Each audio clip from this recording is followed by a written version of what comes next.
District 50 of October 21st, 2025 will now come to order. Will the board secretary please call the roll? Brianna, Here. Amy, Here. Joel, here. Carla, Julia, Here. Carrie, Here. Mike. Here. 6 members present, we have a quorum. Thank you. May I have a motion to enter into closed session for the following 2 exemptions? The appointment, employment, compensation, discipline, performance, or dismissal of specific employees, specific individuals who are independent contractors, or specific volunteers at the district, or legal counsel for the district, including hearing testimony on a complaint lodged against an employee, a specific individual who serves as an independent contractor, or a volunteer of the district, or against legal counsel for the district to determine its validity, and discussion of minutes of meetings lawfully closed, whether for purposes of approval by the board of the minutes or semi-annual review of the minutes as mandated. So moved. Second. Any discussion? Roll call vote, please. Amy, Yes. Joel, yes. Carla, Aye. Julia, Yes. Carrie, Yes. Mike, Yes. Brianna. Yes. Motion passes 7-0. All right. Is the recording going?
sorry, who made the motion? Joel. I beat Amy.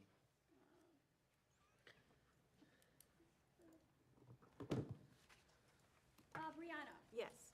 Amy, Yes. Joel, Yes. Carla, Aye. Julia, Yes. Carrie, Yes.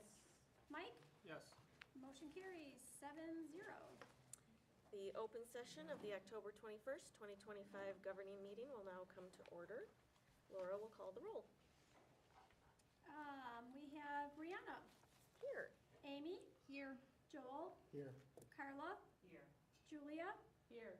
Carrie, Here. Mike, Here. we have a quorum. Great. Our opening ceremony, our pledge will be led by our Transportation Department this evening. Any words before they start coming up, Bob? Yes, so, my colleagues start making their way up to say the pledge. I do want to say thank you to all of our drivers and the entire transportation team. You literally make the district run, and without you, we don't have school. And you're 100 degrees or minus 20, you're out there above and beyond. There's days where we've had to have either an e-learning day or a cold day because we couldn't get the heat working in the building, and you guys came in, started the buses, make sure the doors worked, make sure the stop arms worked, really above and beyond. You care so much about our kids. I think the fact that it was like about 80% retention rate in terms of the routes, the families on the routes love you, they look forward to seeing you. You're the first face our kids see in the morning, the last Woodland face our kids see in the afternoon for most of them, and just really, really grateful to everything that you guys do. I'm afraid to drive my car with my daughter in it, and you guys have those huge buses with 60 kids, and you are so safe and so careful. You treat those children like they're your own, and really, really proud of our transportation team and grateful for the job you do. So, pleasure to honor you tonight, so thank you. Come on up. During National Bus Safety Week, so come on up.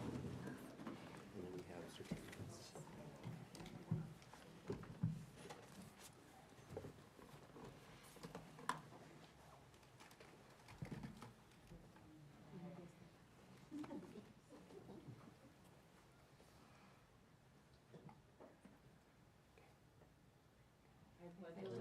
To the flag of the United States of America and to the republic for which it stands, one nation under God, indivisible, with liberty and justice for all. And we have certificates, so don't run away.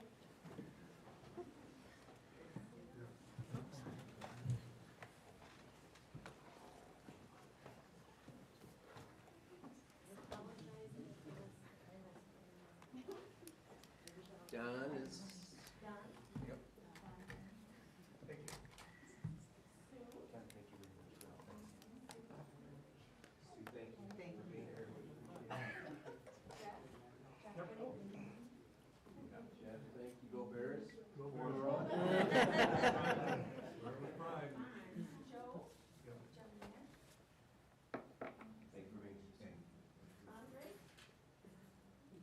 here. Thank you, sir. Much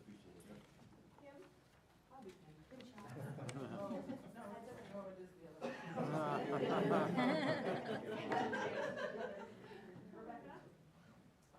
Thank you very much for everything you do. J-Ron? Did I get it right? Yes.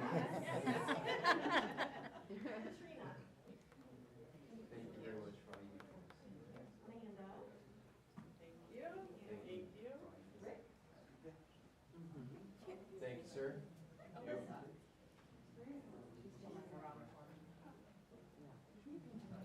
Thank you very much for.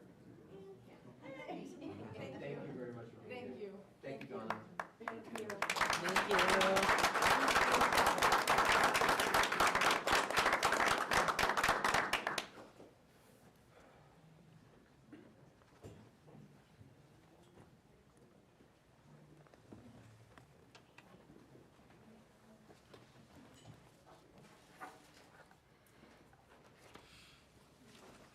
At this time, I will read our mission and vision statement for the district.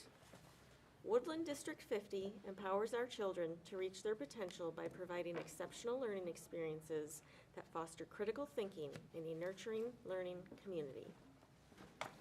together, inspiring tomorrow's creators, thinkers, and leaders. May I have a motion to approve the agenda as presented? So. Second. Oh, wait. Any discussion? Roll call vote? Amy? Yes. Joel? Yes. Carla? Aye. Julia? Yes. Carrie? Yes. Mike? Yes. Brianna? Yes. Motion carries 7-0. Right, now it is time for the superintendent report. Thank you, Ms. Pavin. So first, I have two reports tonight. The first one is actually the student support goal update from our strategic plan. And just as the board may recall, the cadence of our strategic plan presentations is for the first 4 months of the school year. We have an in-person report on the updates for that particular goal area. So this month, I'm pleased to introduce Dr. Lene Walls, who will talk about student support with some help from our principals. Thank you, Dr. Maychek. All right, so tonight we're going to do the student support update. As Dr. Maychek said, I'll be introducing my colleagues a little bit later, but if you go to the, oh, I'm supposed to click, right? Oh, I'm sorry.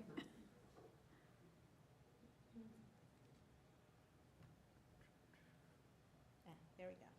All right, so our overarching goals for the plan are the four: student supports, operations, education and academics, and finance. And tonight we're going to talk about student supports. What am I doing wrong?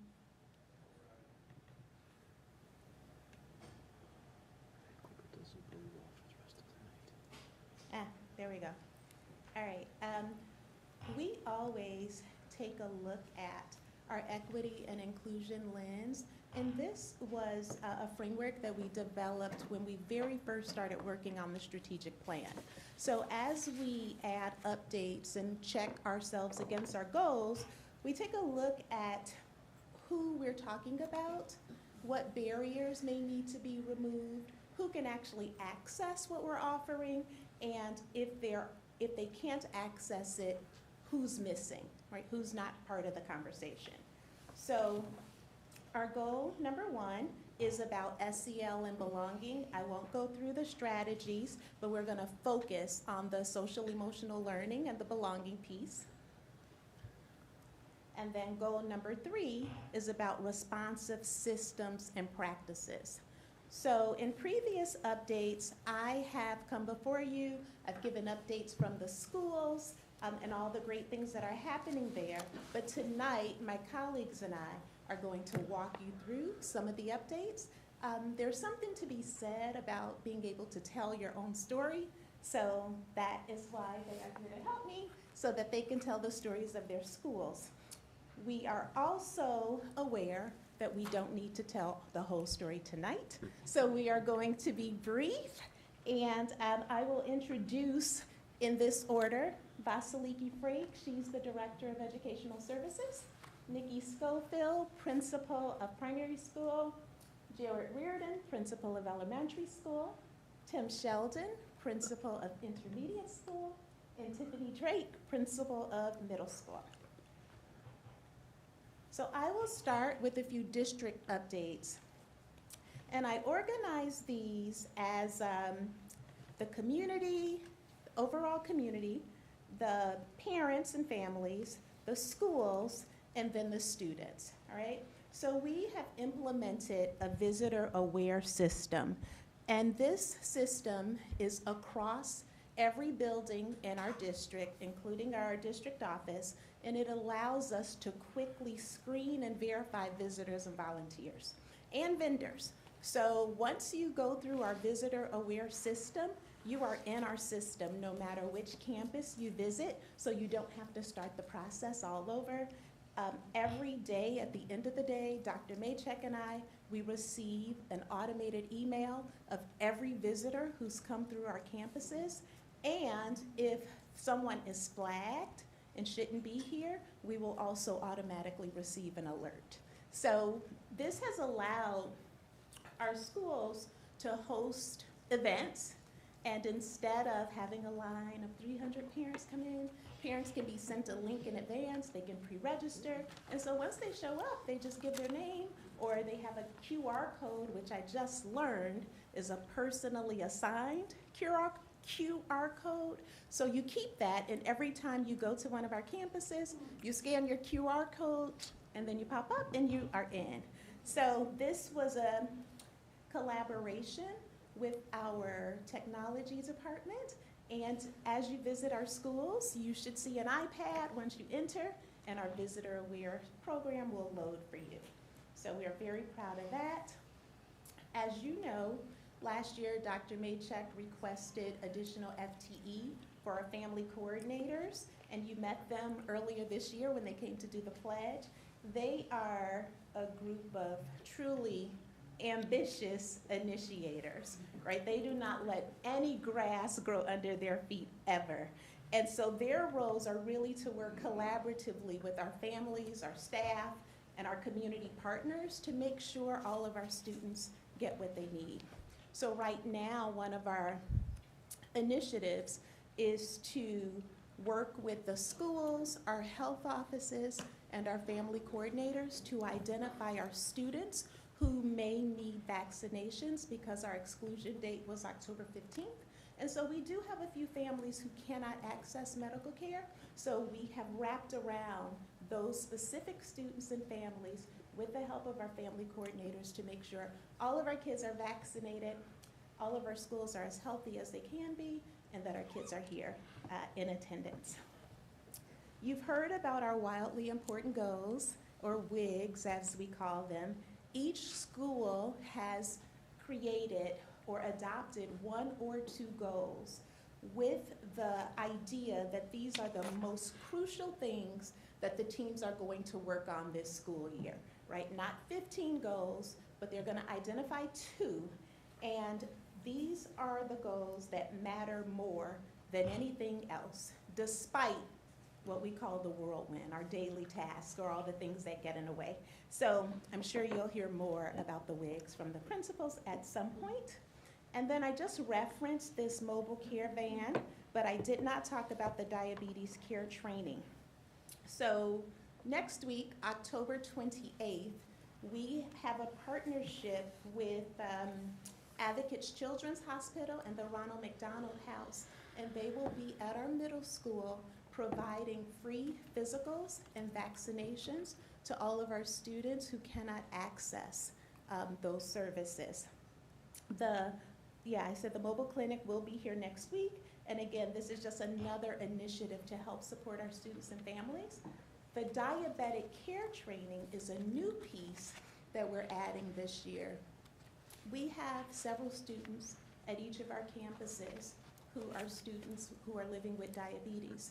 Currently, our RNs are the dedicated staff members who assist these students. Now, that's not going to change, but they won't be the only staff members who know how. So we are training all of our health assistants across our district, and we're also training some of our administrative teams. Each of our principals have identified administrative staff so that any event, any of our students has a situation, a medical situation, it's not just the RN who can intervene, right? We'll now have a team at every school who can help support our students better.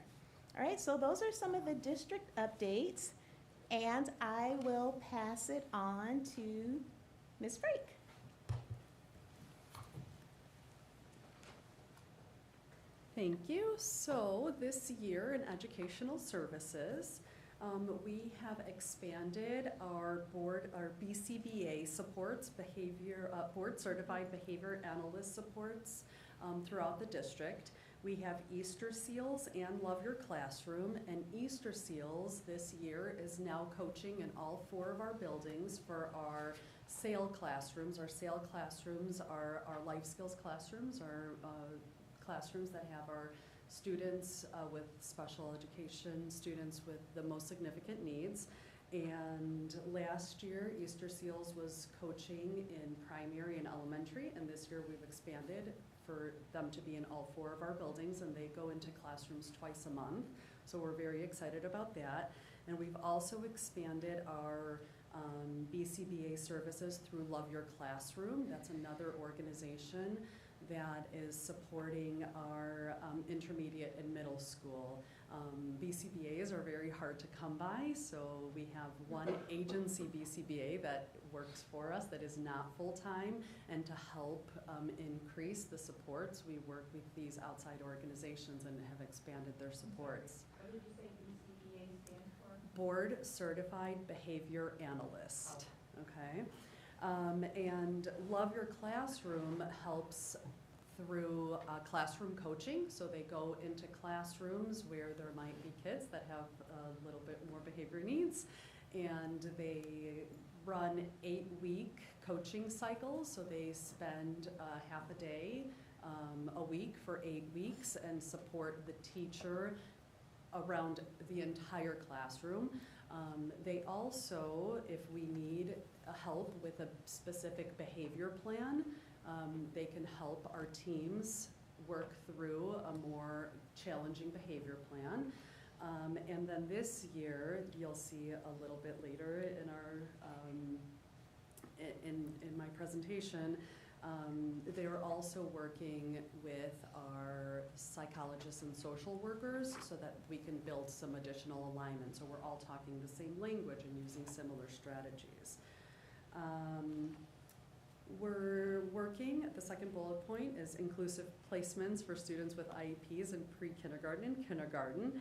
And we're working on that by refining our preschool screening process, strengthening our multi-tiered systems of supports, and our positive behavior intervention systems within the building. So instead of immediately identifying kids and saying they need an IEP, we're working with teachers and with teams to bring those supports into the gen ed classroom to provide interventions for them before assuming that they immediately have a disability, and pulling them out of gen ed and sending them to a special ed classroom. So we're working hard on that.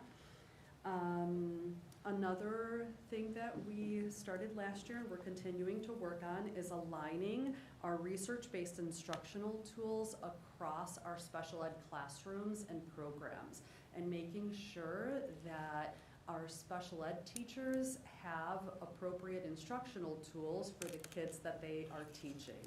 So if I'm a teacher in the SAIL program teaching life skills students, I have programs and instructional tools appropriate for that setting.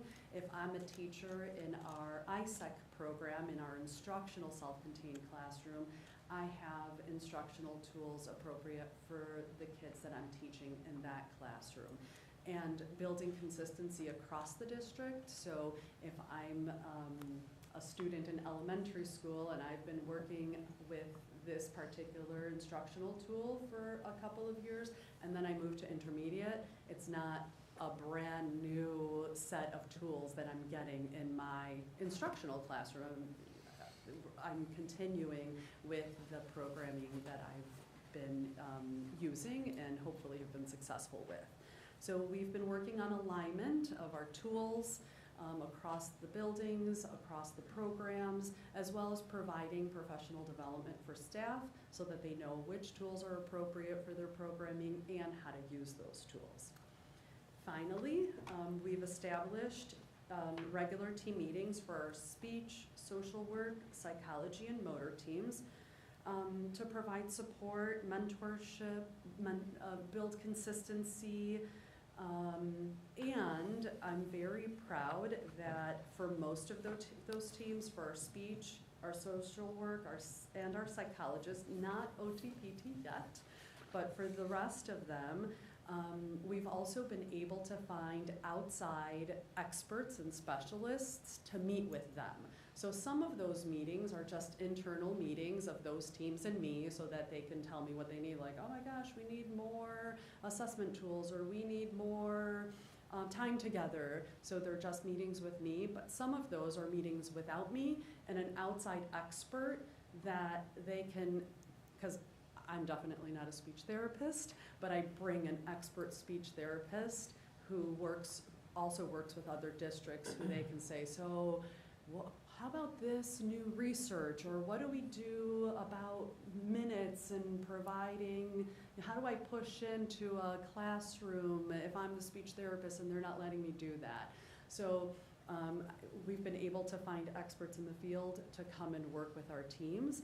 And like I mentioned before, for our social work and psych, that expert is from Love Your Classroom, so that builds alignment with what the teachers are hearing in the classroom, what the social workers and psychs are hearing in their meetings. So we're excited, and those are our updates. Thank you. Nikki, primary. All right, I'm super excited to tell you about our primary updates. One of the things that we are just starting is our new sensory wall. So if you're familiar at all with 3 to 5-year-olds that are in our building, they like to touch everything, right? And we've noticed that as they're walking down the hallway, they'll kind of run their hands across the hall or touch different paintings. So we thought, well, let's make that a little bit more functional for our students. Why don't we find a place in the school where we can actually have students purposely follow a sensory path? This way, we're not necessarily saying to kids all the time, hey, let's remember our roar expectations, our hands should be at our sides in the hallway. Instead, we can encourage them that when the time comes, they have that opportunity to use that sensory wall. We are actually making 2 of them. They are located close to the cafeteria and in an area that every single student in the school would have an opportunity to participate in, including our early childhood students if they're heading towards the library, heading towards the cafeteria, obviously our kindergarten students as well. So we're super excited to have something at our school that we are painting. We painted it black, and then all of the letters, shapes, numbers that they will be able to trace with their fingers are going to be in neon colors. So that work started on our Green Apple Day of Service about a week or so ago, and we are looking forward to completing that for our kiddos. Our second update is our buddy benches. These are on our playground. We actually just updated those as well at our Green Apple Day of Service. The purpose behind a buddy bench is, especially with kiddos the age at primary school, right? We have 5-year-olds. There's a lot of kids there who just don't know yet how to initiate socialization with a peer, especially during an unstructured time, like recess time, when it's go ahead, go out and play. A lot of them just aren't comfortable in their own skin yet. They haven't necessarily had that explicit teaching in order to make sure that they know how to appropriately engage with other students.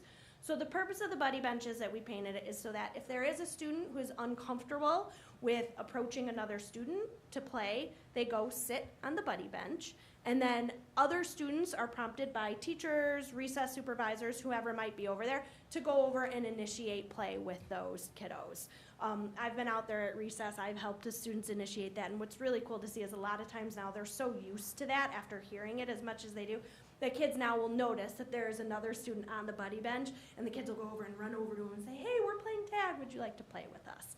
So that's been a really cool thing that we've worked on revamping at school to make it look a little bit cooler and hopefully entice the kids to use it a little bit more. And then finally, we are super excited because we are having our very first ever parent advisory committee at primary school. It is going to be next week, mark your calendars, next week, Thursday at 5:30 p.m. All are welcome. You know, the purpose of our committee is really to get feedback from parents, to include everyone, various backgrounds, various cultures, various languages, to really come in, and our focus is going to be, part of it is going to be a sense of belonging. We would like to do a tour of the school to have parents give us input on different ways that they feel they are connecting at primary school and how they think their children would better connect at primary school as well.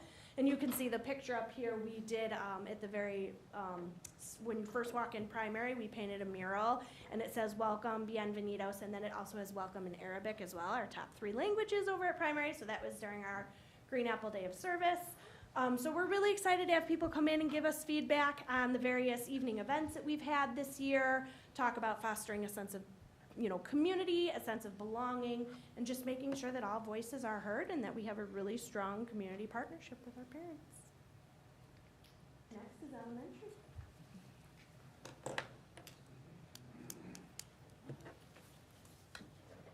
All right, so the first one on the list is we have a new club this year. We've been adding clubs since I walked in the door, at least to try to add more opportunities. And so we added a STEM club this year, which I'm very excited about, to see how that we can just increase that interest that students have in STEM in general. And so that's going to be, I think, just the next step towards the direction our building can go, because we already have a number of students that are very interested, which is not a surprise in that, to have that. But that's something we're really excited about. Right now, it is just third grade students, and we'll see about expanding that in the future as well.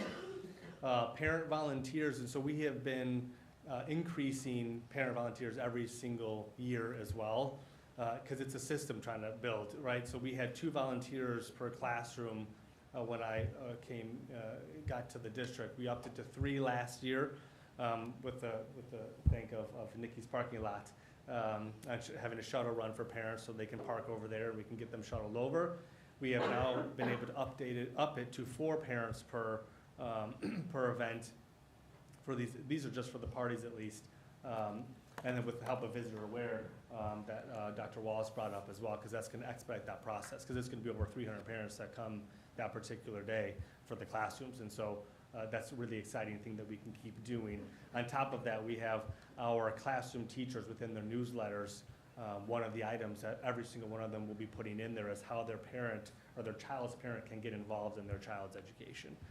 So to make sure that that communication is continuing to happen is something we're really excited about continuing to push that good direction. And so the last one is our a leveled and culturally diverse set of classroom books. And so in terms of always focusing on the belonging aspect of school as well, and continuing down that journey with the strategic plan is how do we make sure consistently that every child can see themselves within the materials in our classroom? Because we know that they're there. They're in the classrooms to some extent, but it is our responsibility, to make sure that every kid, when they walk through that door, no matter what classroom they get placed into, will be able to see themselves. And so we actually just put that order through. It's a class set of 6 books for every single classroom, including our self-contained rooms. Our dual language rooms will have split Spanish and English as well within the dual language. And so that's something, so again, the art of teaching will still happen. Every teacher will have their own approach to things, but there will be some consistency for our students no matter what classroom they get placed into, so we're excited about that. Thank you. And now to Sheldon.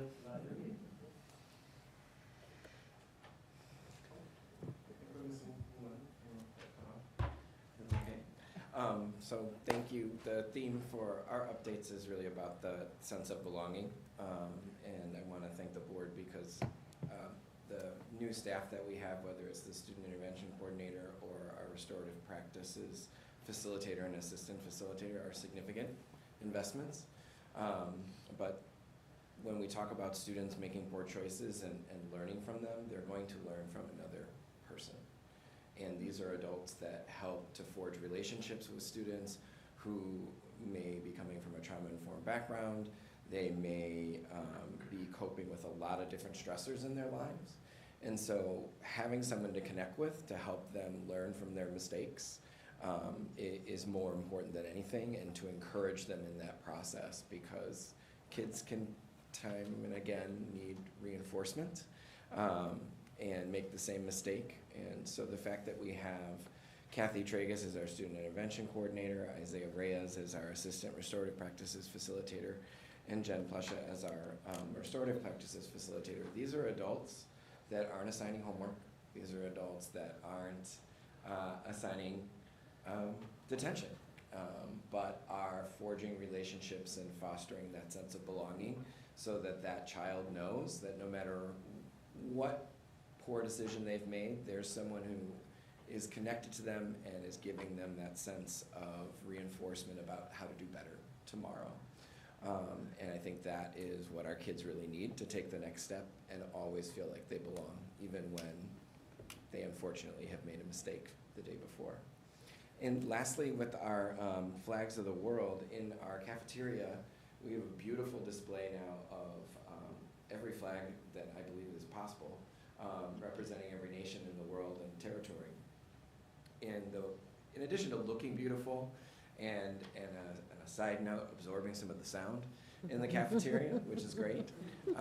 It really is fostering that sense of belonging. This is a true story that a teacher told me. We had a student who was kind of transfixed looking at the flags, and the lunch monitor said, like, what's going on?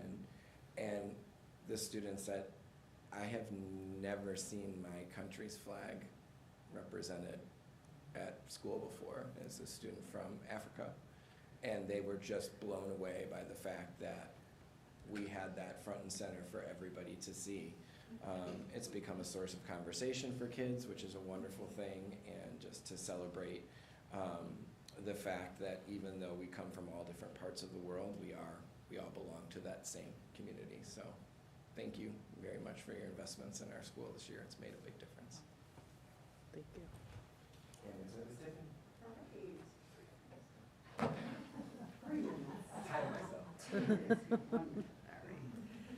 Good evening, everybody. So middle school, Tim sort of set the stage for me, so thank you, Tim. I'm going to talk a little bit about our Student Success Center. This is our second year with that position, and we actually have a new staff member in that position who comes to us from CEDAL, Gages Lake School. And he is truly phenomenal in working with our students. Tim and his group will be setting the stage with making sure that they are connected. Here, it'll continue right when they come to the middle school. And what's great about Rob Stone is his name, and he's the person who's taken over that position. He's truly working on teaching the skills for our students. And he uses this thing called reclaiming language. And if you walk into his room, you'll see he has it up there. And it's truly teaching the kids to identify the problem area that they have, and then he processes through that with them. So if a teacher and a student had, some issues with authority, he has it on the board, and they have to name what their issue was. And then we kind of go through and talk about that. And he processes through that. So it's truly teaching them what area, where did you have the problem? And teaching them life skills, and how do you address that? If you have an authority problem, what does that look like for you, not only in school, but outside of school, and then how can we work on that? And so he's been truly working with our students, he's been working with our staff as well, to work on some, whatever behavior issues that they're having, or the students, and really truly working on, there's a circle of belonging that he works through the students with. And so we're really excited about him and the value that he brings to our staff and to our students. And what's awesome about is that we've actually seen the students and the staff are using the space proactively, and we're seeing students re-engage in the classroom. And he's still doing restorative practices, and he's doing all of those things. But his connection with the students, it's really about teaching them the skills. We're also excited to share that our activity bus, thank you, Donna, and we celebrated our bus drivers.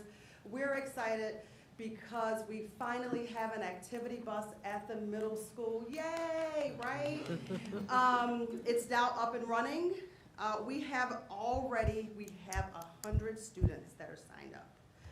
And our participation just continues to grow in our after-school events. We've added more clubs. We have one new one that's a skateboarding club, and it's going to be run like our ski club, where they go somewhere, like they sign up and then they go, and it's I don't know where it is, but it's close. But the supervisor who's running it, we've looked into it, but yeah, they'll go there and actually do skateboarding. And so that's going to be kind of fun and cool. And we've added a poetry club. So we have a whole bunch of different, we keep adding, just like Jarrett said, we keep adding all of those things. And the one thing that I think I'm just going to end this for you, right? The biggest thing about it is that together, the Success Center, the activity bus, and everything that all of us do, it's helping us expand access, support, and belonging. And so that's pretty much what we all are doing. So good job, everybody. So that is the Student Supports Update. I want to thank my colleagues for collaborating with me on that. And thank you, Board, for allowing us the autonomy to do all the things that we talked to you about tonight. So we will take questions if there are any, and we appreciate you allowing us this time. I have a question about visitor aware. Do families need to do that once or annually? I don't know. Okay. I can check on that and find out, but for this year, you're good. Okay. Yes. Any other questions?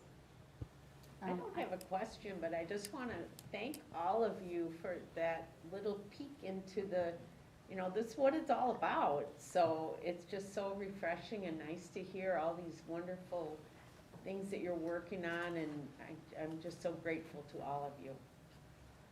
Thank you. Absolutely. I just want to applaud you for the installation of the visitor aware, because that not only increases security, but also increases the efficiency for parents to get into the building to volunteer. I also wanted to thank you for the solution of the shuttle, so parents can get over to elementary safely, and that more parents can volunteer at elementary, because the kids grow up fast and you don't want to miss those opportunities. So having more access for parents to volunteer at those very special parties with their kids, that really means a lot, and I think it adds value to our Woodland families. Thank you, Mr. Sheldon, for putting names with the roles. That helps it stick in my head. I'm excited to hear about Mr. Stone at the Student Success Center. All these things feed into each other, and I just think your presentation tonight was excellent. Thank you. Thank you so much. I just wanted to add that Friday is, October is National Principals Month, but Friday is Principals Day in Illinois, and I want to thank not only our four principals, but also Vasilike for the work that you're doing and leading. I mean, all these great things are happening, and clearly we need board support, but you are the ones who asked for it, or you're the ones who saw the need, and we didn't go into it tonight, but the whole idea, I mean, we're all here for teaching and learning, but the thing is that the clubs, the trusted adults that kids can talk to when they make poor choices, the idea is if we can strengthen their sense of belonging, we can give kids confidence. Nikki talked about the buddy benches. Well, kids in middle school need buddy benches too, but they would never call them that.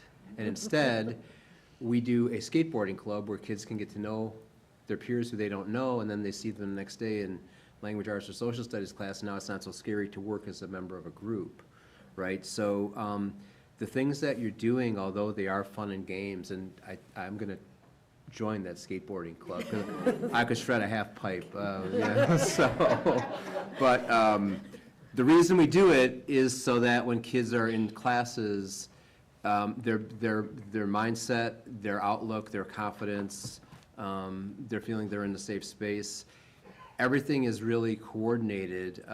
It's not just fun and games. It's with the eye that all these things are contributing to the overall success of our kids, and you're leading that, and I'm grateful to be your colleague, because you guys are all amazing. So thank you. Thank you. Three quick observations. So I think you undersold the Green Apple Day of Service. If you were there, you saw staff come in on a Saturday. You saw parents and you saw children actually painting either on the playground or in the school. So this was really showing it's their school and really putting ownership in the school. That was really cool. That was just really great. Two things you didn't talk about. First of all, Saturday study hall, unhidden. That is like a treasure that I wish we could promote more, and how we can promote that more. Brooke, how we can promote that more. Basically you have private tutors to help your child get back on track. So that's just an amazing program. And finally, the WISE program. So, I went to the Parent WISE event in September, and just the support we're giving our parents of special education students is just amazing. Again, I wish there were more parents there. The presentation was amazing, talking about how to maintain discipline.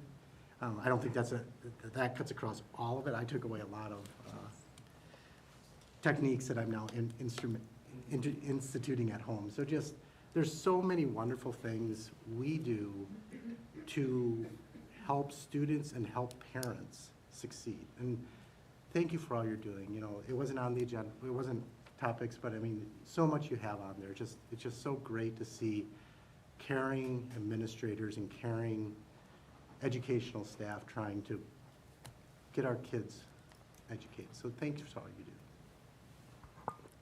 Thank you so much.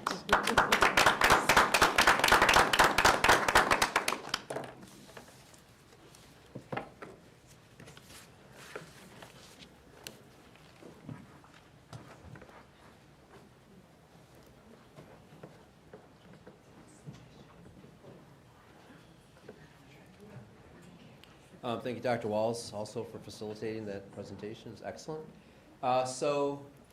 Next up, I wish this was as fun and as exciting as the last presentation. It's not. But it's important. And one of the things per board policy is annually we have a conversation with the board about a safety and crisis planning. And so one of the things that I wanted to share with the board, the reason it's coming up is that our school leaders, besides all the great things that they talked about tonight, also are charged with keeping our students and staff safe. And with Officer Gullifer and Officer Hanson, our two excellent school resource officers, we've been working on practicing some different strategies, some different procedures related to a standard response protocol and the standard reunification protocol through I Love You Guys.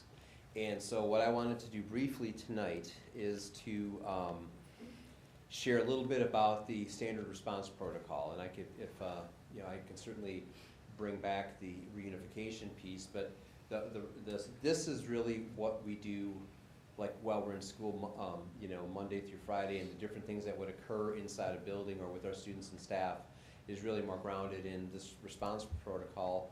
The reunification, obviously, is if we have to evacuate, then how do we connect, make sure all of our kids and staff are accounted for, and then how do we reconnect our children with their families once they've had to be evacuated for whatever the reason, but that's not this presentation. Although I do have information about that in your board packet. So really, the I Love You Guys Foundation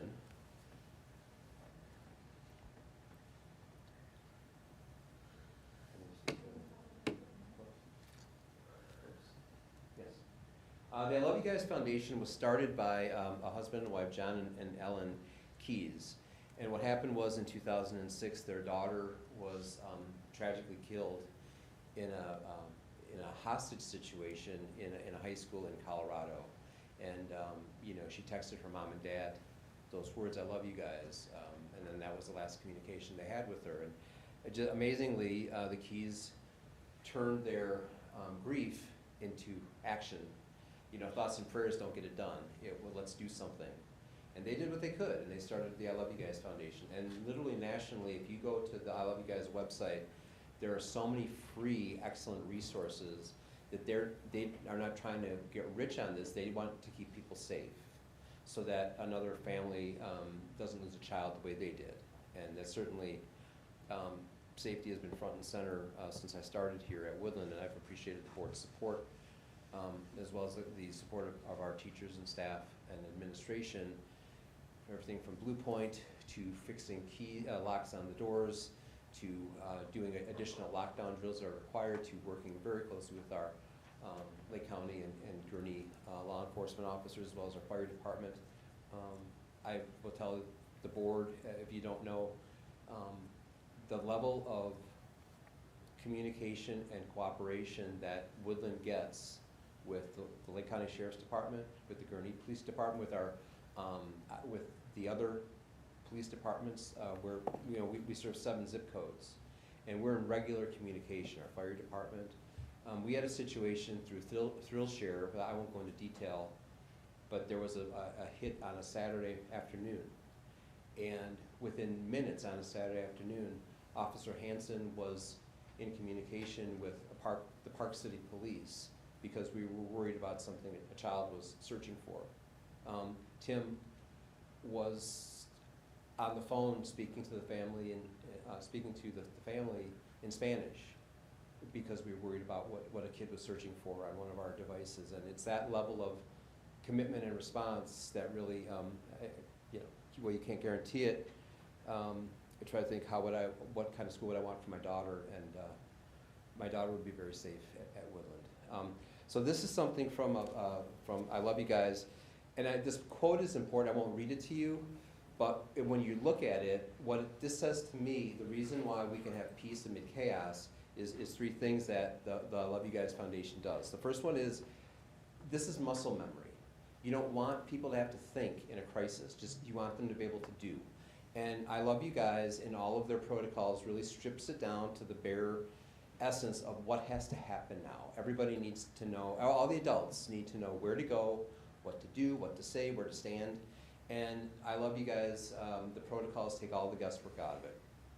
I was thinking in preparing for this evening, when Dr. Wallace and I started the same year, our crisis plan, created with the best of intentions, had over 100 pages in it. And in a crisis, no one's going to look through 100 pages. We thought we were doing something by getting it down, cutting it in half. The I Love You Guys Foundation cuts our crisis plan in half again. So again, it's what do I do, what do I say, where do I stand, how do I help this kid? And that's really what this is about. The second piece is that there's our staff can be confident because this plan has been replicated and incorporated in more than 50,000 schools across the country. So it works. And so there's research behind it, and it's got the backing of law enforcement, including the Gurnee Police Department as well as the Lake County Sheriff's Department. And then third is it is evidence-based. It's not just a hunch or take a best guess. It's these, if we do these things, there's a statistical chance that we will keep everybody safer and hopefully save a life if it comes to it.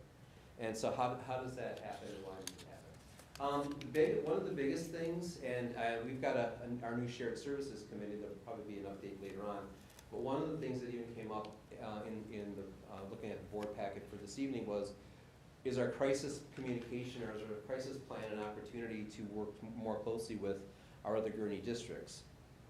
And the I Love You Guys protocol is very much that. So the idea is that Gurnee 56 incorporated this protocol last year, and Warren High School is working on it as we are. And the idea is that when kids move up from elementary school into Warren or to Grace Lake North, they won't have to learn a whole new vocabulary, they won't have to learn a whole new set of procedures, that the rooms and the hallways will be different, obviously, but this is language that is pre-K through 12 in our community. And not only is it pre-K through 12, but it's the same language that the first responders are using, it's the same language that our staff members are using, it's the same language that our students are using, it's the same language that our parents are using. If you are of a particular level of experience, as I am, when I first started teaching, there were code words. Like if there was a problem, the principal said, we're going to come on the PA, and the code was like, there's cake in the staff room or something. Because you didn't want kids to know if there was a problem. Now we need to just be, everyone uses the same terminology. So there's no games, there's no code words, there's no messing around, so that everybody can understand what's going on. All of this leads to 5 different components. And you can see them there. Again, I won't read them to you. What's interesting to me is that Woodland's crisis plan has 4 of them. We don't have something called a hold, which when I think about the things that happen and that we get called about and things that happen in a school, it doesn't have to be a life and death thing. We're looking for a particular student, and we thought he went to room 103, but maybe he went to room 105. We don't need to put the school in the soft lockdown, but maybe that hallway, everybody stop, close your door, nobody leave, because we're looking for somebody. We could also use a hold, for example, if someone is walking in the hallway and slips and falls and twist an ankle, and we don't want a passing period where 100 people are walking past not only the person who's fallen, but also the first responders or people from the health office who are trying to help administer aid. So a hold is a way to secure a portion of the building, and yet 99% of everything else can go on as normal. We don't have that, because right now, if the person slips and falls and you're trying to keep everybody away, you have to call a soft lockdown. And although I'm confident that our staff and our administrators know what to do in a soft lockdown, even saying it right now, there's an anxiety, right, and a stress that goes with it. And again, it doesn't have to be like that. The other thing that's also confusing, and our district's crisis, our district safety team, and Laura Campanella has facilitated those meetings. Like we would have arguments over soft lockdown, right? And so is it a soft lockdown? Is it a regular lockdown? Is it a hard lockdown? With I love you guys, a lockdown's a lockdown.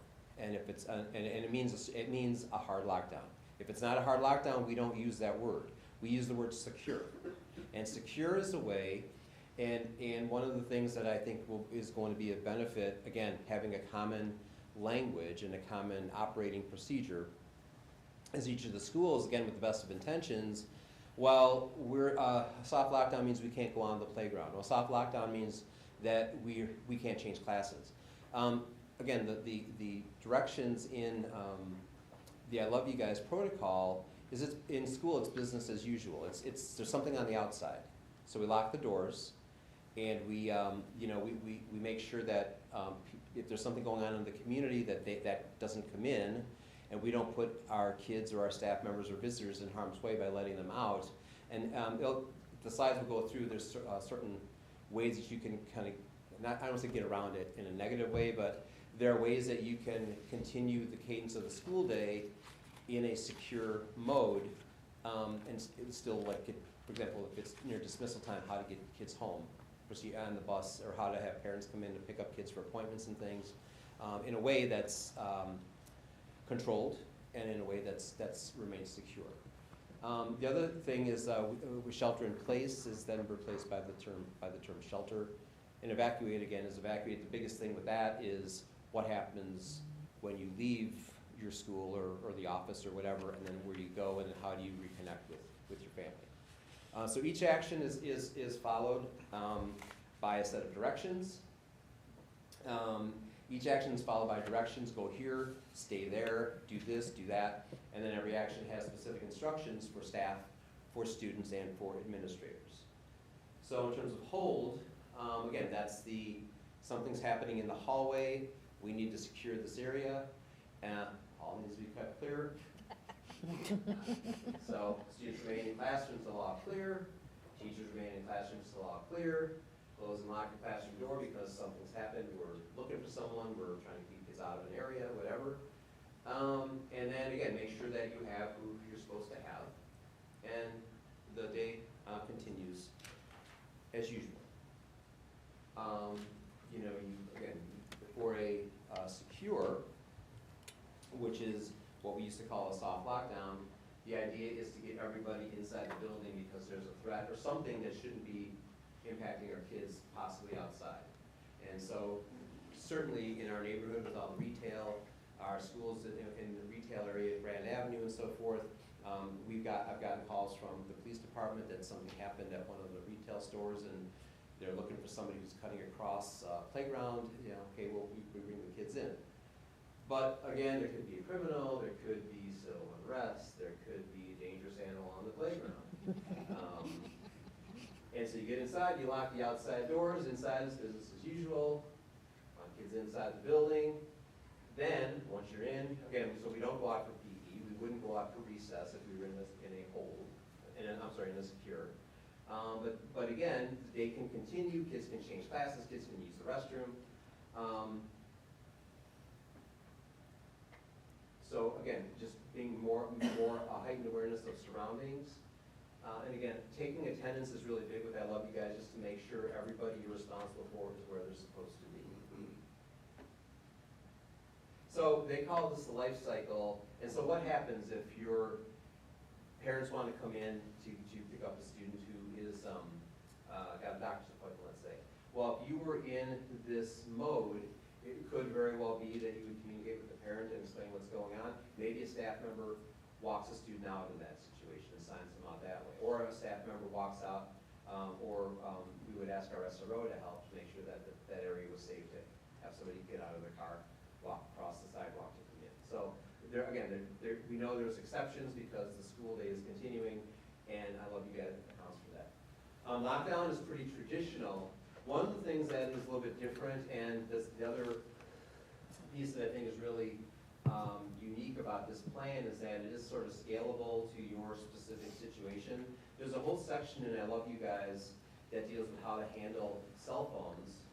And I think one of the challenges is how do you get kids to keep their cell phones off during this kind of an emergency if kids have them on them. And so there's a whole set of procedures. But luckily for us, you know, with some of the changes that we made in the board's investment in yonder pouches at the middle school, you know, this really, at least for tonight, I don't want to spend a whole lot of time on that. But yeah, so lockdown is you get in, you're quiet. If you're in a classroom when a lockdown is called, So teacher gets instructions.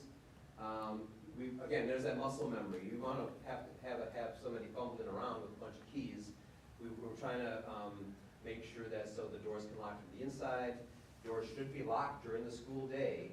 And now it's an inconvenience because yes, somebody's got to open up the door if a student has to use the restroom.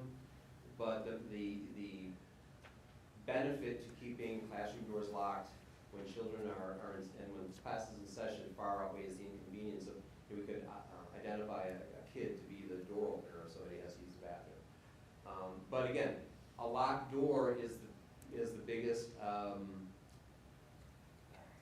deterrent to problems during the lockdown, and I love you guys. They spend a lot of time talking about the importance of locked doors. Turn off the lights, you stay out of sight. If you can't see out the window, they can't see in. Again, try to keep kids quiet. Now, one of the things I want to talk about during the lockdown, and this is where the Go kits and the stay kits come in, because if there's any length of time, or we know that it's not going to be a 10-minute thing. I mean, sometimes lockdowns can last an hour, hour and a half, and that's where this idea of going to the board to try to find resources that teachers and staff can have in each room for children, whether it's flashlights, whether it's a game of cards, whether it's a non-perishable bottle of water or a granola bars or something, where we can have them on hand if there's an extended period of time where kids are not going to be able to move around the building. That's what the stay kits would be for. The Go kit would be one per school that we would use in case of evacuation. And then part of the training which we would do is work with staff and students to answer these questions. What happens during the lockdown if you're outside? Okay, I mean, you're not, doors locked, you can't come in. We will have there are designated places on each campus where students are supposed to try to go. And sometimes it's in the neighborhood, depending on if there was PE going on. For example, at the middle school, the safest place might be to try to run to the neighborhood and get away from trouble if it's safe to do that. But we would have those conversations. Again, muscle memory, know what to do in any given situation. What happens if the fire alarm sounds? The current best practice is not necessarily just to listen to it and start walking outside, because sometimes that's what the bad guys want you to do. Okay, so then there's evacuate, and of course, as I mentioned, there's a whole set of procedures that go along with that. Every adult involved in that evacuation has a role. Everything's color-coded. There's bullet points on a laminated card. You don't have to think about anything. You just look at it, and it tells you, literally tells you what you are supposed to do. You know, there's situations where, depending on why we're evacuating, we might have students bring their materials with them, coats, things from their locker. If it's an emergency, we need to get out now, then the common practice is to not bring anything with you. But again, teacher will have instructions, students will have instructions, and staff will have instructions. when law enforcement begins the evacuation. So sometimes, again, I Love You Guys has got a component where if the police need to lead an evacuation, again, sadly, in situations where we're looking for someone who's caused some sort of violence, lots of times those students have tried to mix in with kids then leaving the building. So then there's a whole different set of rules and procedures for people to follow if law enforcement is trying to lead students and staff on an evacuation. And I just included this because I think it's important to see that we do this, they do this respectfully, and again, it's a sort of like try to think of every possible situation where this could happen. So.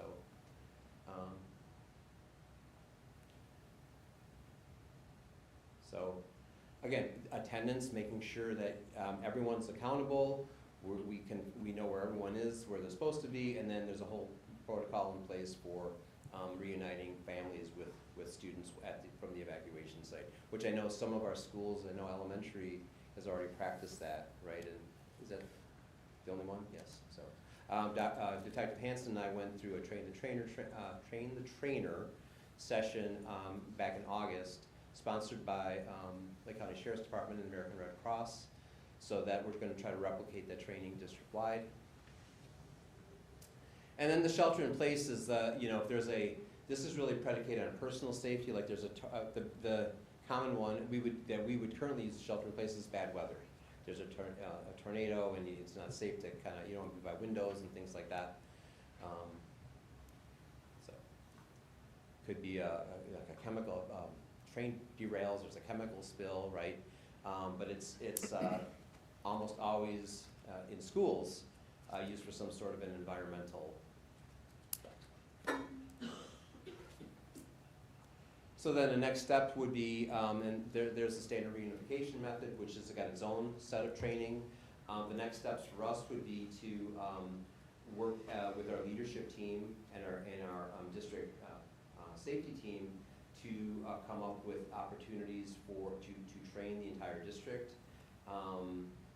My goal, certainly there's some school districts that have taken an entire school year to do different things related to this training.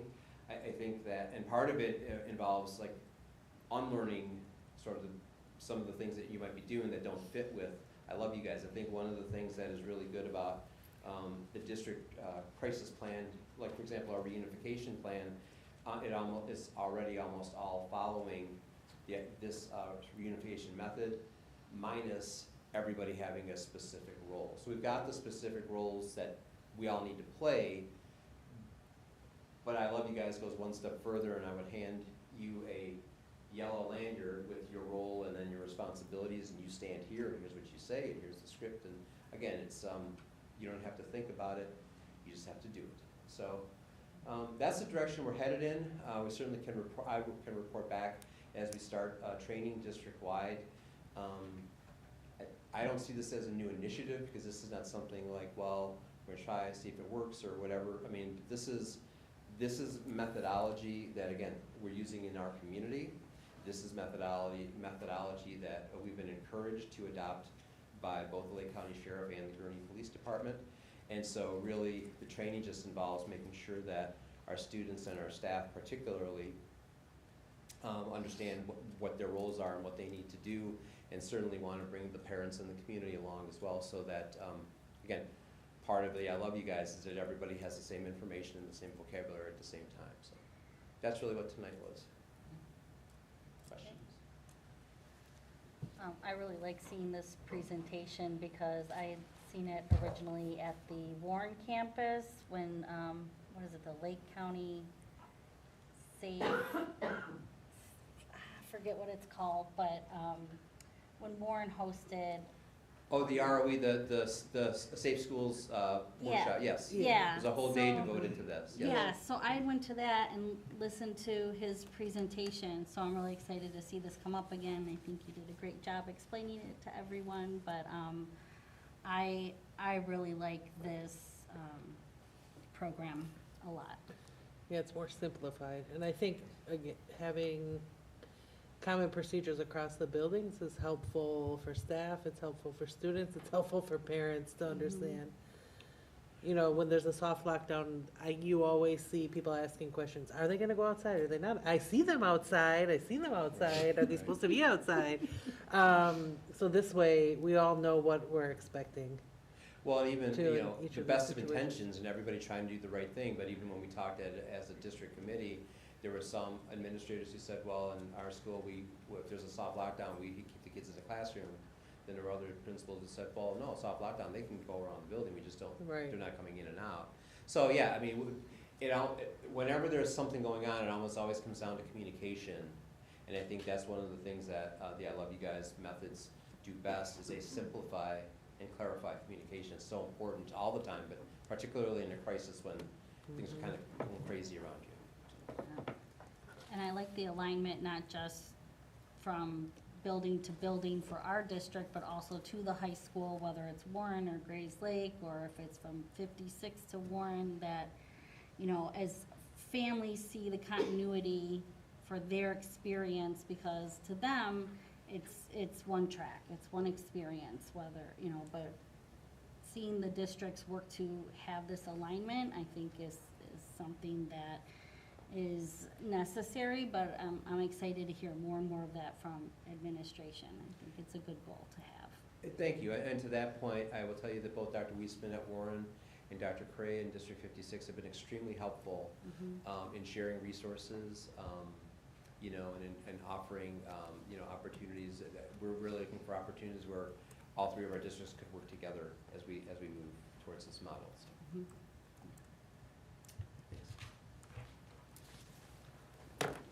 Thanks, Bob. Laura, do we have any public comments? We do not. Thank you. Moving on to consent agenda. May I have a motion to approve the following items listed on the consent agenda? Approval of human resources report/information, approval of donations, approval of revised Assistant Director of Human Resources job description, approval of disposition of curricular items, approval of Board of Education meeting minutes, closed and regular from 9/25/25, closed and special from 10/7/25, and Policy Committee from 10/9/25. Approval of monthly financial reports, treasury reports for the month of September, and board payable lists for the month of October 2025. I move to approve the consent agenda as presented. Second. Any discussion? Yes, I'd like to remove item 11A and also item 11C.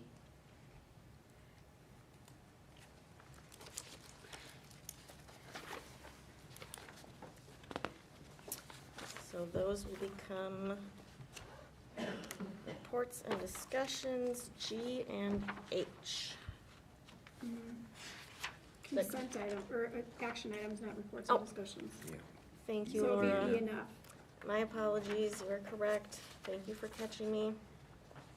So then it would be action items E and F. Any other discussion? Roll call vote, please. Joel? Yes. Carla? Aye. Julia? Yes. Carrie? Yes. Mike? Yes. Brianna? Yes. Amy? Yes. Motion carries 7-0. All right. We are on to our action items. So first up is the approval of School Board Members' Day resolution. May I have a motion to approve the Board Members' Day resolution celebrating our 7 Board of Education members on November 15th, 2025? So moved.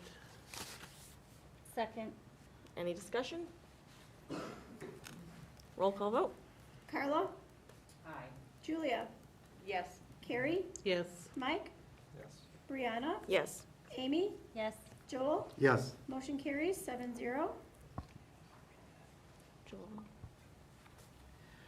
Whereas school board members are elected to sit in trust for their diverse communities, and in that capacity are charged with meeting the community's expectations and aspirations for public education of their children. And whereas school board members are entrusted with the guardianship and wise expenditure of scarce tax dollars, and responsible for maintaining and preserving the buildings, grounds, and other areas of the school district that the community has put in their trust. And whereas school board members are responsible for providing leadership that ensures a clear, shared vision of public education for their schools that sets high standards for the education of all students and requires the effective and efficient operation of their district. And whereas school board members adopt the public policy to give voice to that leadership and are also responsible for the regular monitoring of the district's performance and compliance with state policy. And whereas school board members selflessly volunteer countless hours to public service without compensation through sacrifice of time from their families and employers. And whereas Woodland Community Consolidated School District 50 recognizes the great responsibilities and challenges placed before the elected citizens who serve as its school board members, and is dedicated to providing support and building a strong partnership that will help the board better serve the needs of this district and the Woodland Community Consolidated School District 50 community they represent. And therefore be it resolved by the Woodland Community Consolidated School District 50 that we proclaim November 15th, 2025 as School Board Members Day in a way to honor those citizens who devote their time and energy for the successful education of our children and our future leaders. I urge all citizens to join me in recognizing the dedication and hard work of these school board members and in working together to mold an education system that meets the needs of our community. Thank you, Joel. Next, may I have a motion to approve the proclamation for American Education Week, November 17th through the 21st, 2025. So moved. Second. Any discussion? Roll call vote, please. Julia, Yes. Carrie, Yes. Mike, Yes. Brianna, Yes. Amy, Yes. Joel, Yes. Carla. Aye. Motion carries 7-0. Whereas public schools are the backbones of our democracy, providing young people with the tools they'll need to maintain our nation's precious values of freedom, civility, and equality. And whereas by equipping young Americans with both practical skills and broader intellectual abilities, schools have given them hope for and access to a productive future. And whereas all education employees, be they certified staff, educational support personnel, administrators, or volunteers, work to serve our children and communities with care and professionalism. And whereas schools are the heart of the community, bringing together adults and children, educators and volunteers, business leaders and elected officials in a common enterprise. Now therefore, we, the Woodland School District 50 Board of Education, so hereby proclaim November 17th through 21st as the observance of National Education Week. Thank you. All right, last one for Joel to read.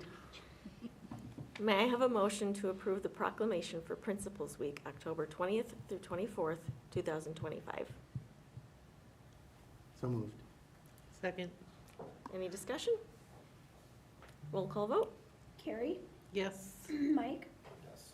Brianna, Yes. Amy, Yes. Joel, Yes. Carla. Aye. Julia. Yes. Motion carries 7-0. Whereas school principals play an integral role in nurturing a positive, student-centered culture in elementary, middle, and high schools across the state of Illinois. And whereas school principals are responsible for attracting and retaining the best teachers and support staff to ensure that each child receives equitable educational opportunities and services to reach their potential. And where it is the primary responsibility of the state of Illinois to provide adequate and equitable resources for schools so that all kids, all students, have access to quality education and foundation for a successful future.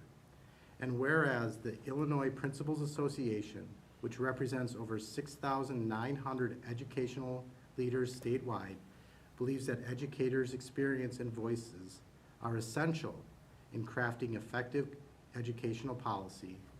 And whereas the Illinois Principals Association is committed to developing, supporting, and advocating for innovative educational leaders through high-quality professional development, networking opportunities, and legislative advocacy. And whereas school leaders face many obstacles in supporting and educating our young people, and it is through their perseverance, passion, and hope-filled leadership that Illinois continues to produce quality, career-ready students. And whereas we must continue to encourage, support, and recognize our school principals who have a positive impact on Illinois students and the educational system in the land of Lincoln.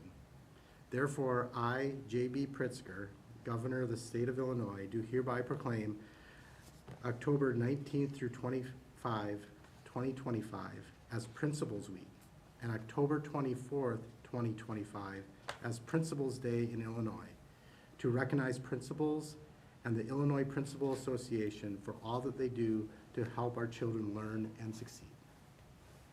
Thank you, principals. Thanks, Joel. Governor. Yeah, you're the governor.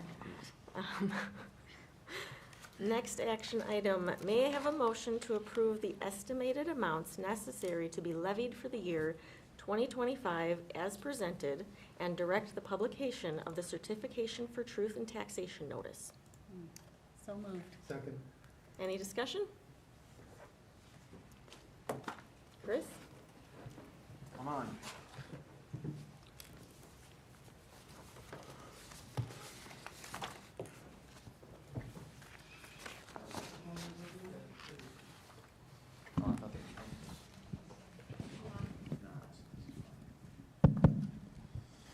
All right, this is always the unique action item where the presentation comes and we don't have the report before, but this is for the tax levy certification, so thank you, Board of Education. Are we all ready to hear about property taxes? We go through the motions. We are in the season of tax levy certification. Very first thing that we do is we do a review of the tax levy. We have the board meeting where we go through the certification process. We have to post notification in the newspaper. It cannot be more than 14 days prior to or 7 days. Did I get that backwards? It has to be less than 14 days or more than 7 days prior to our levy adoption or our levy hearing. And then we have to file with the county clerk's office. The filing date, the last date is the final Tuesday in December. Obviously, with us getting the levy done and approved in November, we want to get it in as quickly as possible. You never want to wait till the last second. One of the biggest misconceptions, and I help perpetuate this misconception too, is that the tax levy is the dollars that you receive. It is not. That is just the request that we make. What we actually receive is called the extension. Those are the dollars that come in that we physically get, but you'll often hear me ask, or in conversation talk about the tax levy as if it is the extension. Just remember, I'm perpetuating that misconception. But the operating levy itself, that is where we get all our dollars for the year for every operating expense that the district has, such as salaries, your benefits, our purchases, flat screen TVs, so on and so forth, operational expenses. That particular part of the levy process is, it's covered under the property tax extension limitation law, which we'll talk about in one of the next slides. We also have the bond and interest extension, and that is from the money that we've already borrowed. We've already set up a payment schedule. We've already set up our principal and our interest payments. The county levies that on our behalf. It is not covered under the property tax extension limitation law. So that piece is essentially taken care of by the county. We just have to make sure that we let the county know how many bonds we still have outstanding. That's our piece of that pie right there. So the property tax extension limitation law for our new board members, enacted in '92, essentially says school districts can levy 5% or CPI, the consumer price index from the previous December, whichever is less. That is the maximum amount you can receive with all the existing properties that are out there. Since 2006, CPI increases have averaged 2.58%. Since 2016, you're looking at 3.03%.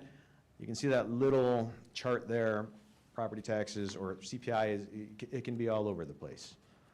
It's been as low as 0.1%, and prior to that little peak that we see there going into 22, the highest it's been before that was 4.1%. We've never been below 0%. We don't know what would happen, and I think the state actually doesn't know what would happen either if CPI came in negative, but we hope we never find out, that's for sure. The thing about property taxes is that our property taxes for the levy year will get from, so for this year it's the December of 24, which came out in January of 25, which we levy in 25 for property taxes that we receive in 26 that are technically supposed to be for the 26-27 school year, so there's a lag there. It can make it interesting if CPI goes way up or way down in any given year. But one of the other factors that we have as well is our equalized assessed valuation. We put this chart in. Once upon a time, there was a big dip in the chart. You also saw that big spike during the pandemic years before the property taxes or the estimated evaluation came back down a little bit. Here at Woodland, we've actually reached new highs for the second year in a row. We hadn't seen highs, the highs that we saw in 2024 since 2009, 2008, maybe even 2007. But the way that you typically see this graph going is a steady increase, because that's typically what happens when you talk about valuations of properties. When we look at the calculation, when we look at the basic formula, it does take into account that CPI, it does take into account the equalized assessed valuation, and it also adds in there new construction. So what we know as part of the formula, which is the prior year's extension multiplied by 1 plus CPI divided by EAV minus new construction, we know our prior year's extension. We also know what CPI is. What we don't know is our estimated EAV, or our actual EAV. We just estimate at this point in time numbers that we actually get from the county, and they prepare these numbers towards the end of Q3 in the year, so there is a little bit of wiggle room depending on what the assessor actually does towards the end of the year, and our new construction. We don't know any new construction projects that potentially could hit right before they hit the tax rolls in December. So those are just estimates that we put into the calculation where we come up with our limiting rate. If you look at the formula, our limiting rate is 3.672 based off of those estimates and those knowns. Then we also have our CDOL extension, which luckily for us, it went down again to $16,000. A couple years ago, it was at $90,000.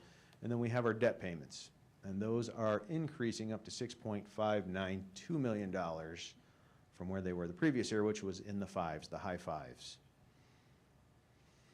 If you take this, and you're probably going to want to look at your sheets, and we'll go through this worksheet here. This is the estimates of what we believe we're going to get, and also it has what we are asking for.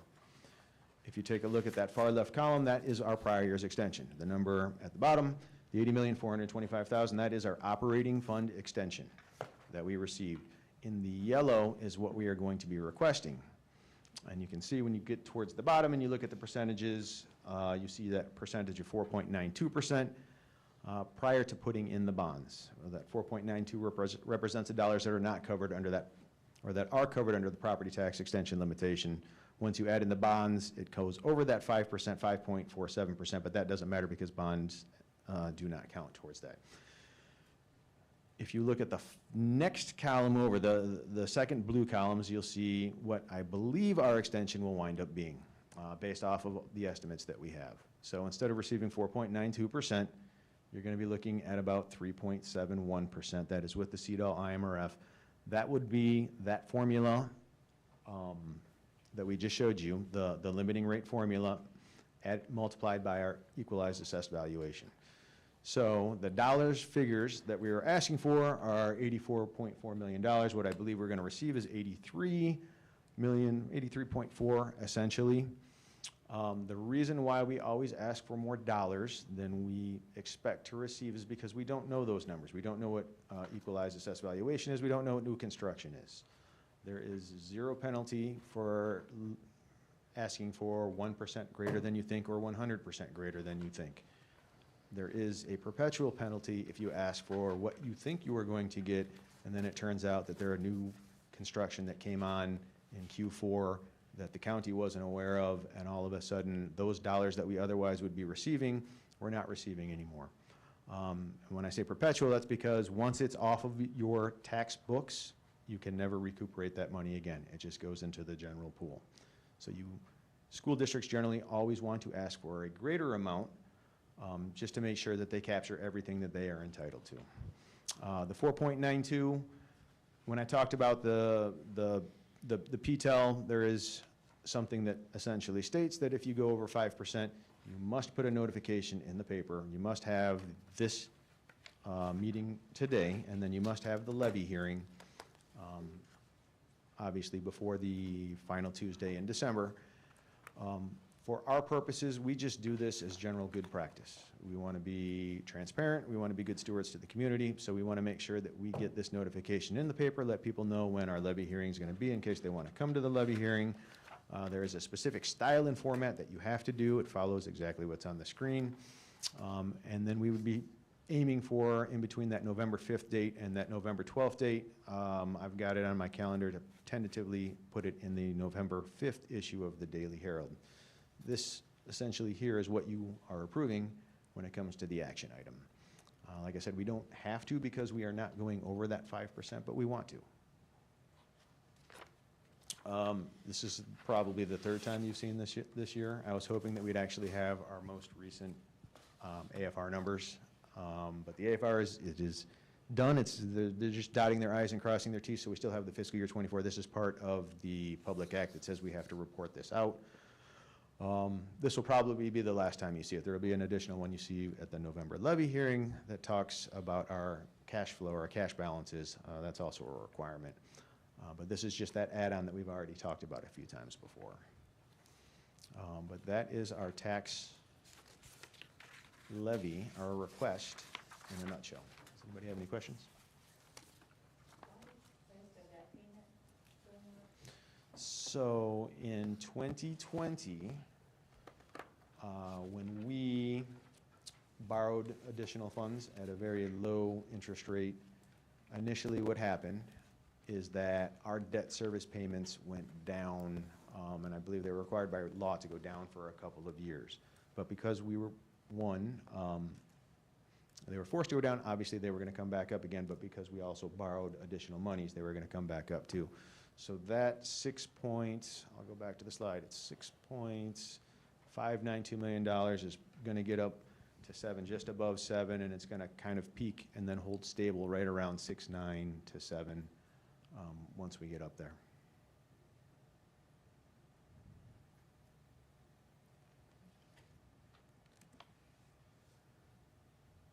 All right, thank you. Thank you. Roll call vote? Mike, Yes. Brianna, Yes. Amy, Yes. Joel, Yes. Carla, Aye. Julia, Yes. Carrie, Yes. motion carries 7-0. Thank you. Next up are reports and discussions. No, HR, Oh, E&F. you're right. Sorry. Apparently I'm not on the game today.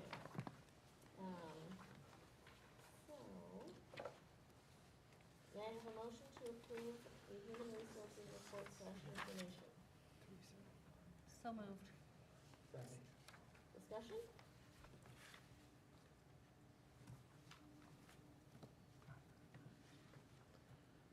Roll call vote, please.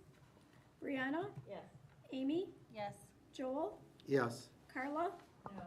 Julia, Yes. Carrie, Yes. Mike, Yes. motion carries 6-1. May I have a motion to approve the revised Assistant Director of Human Resources job description? So moved.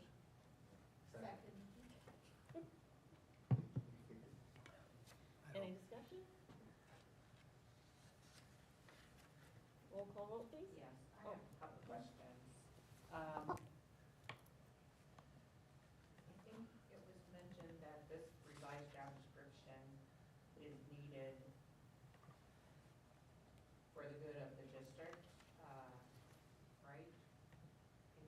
explain that a little bit further?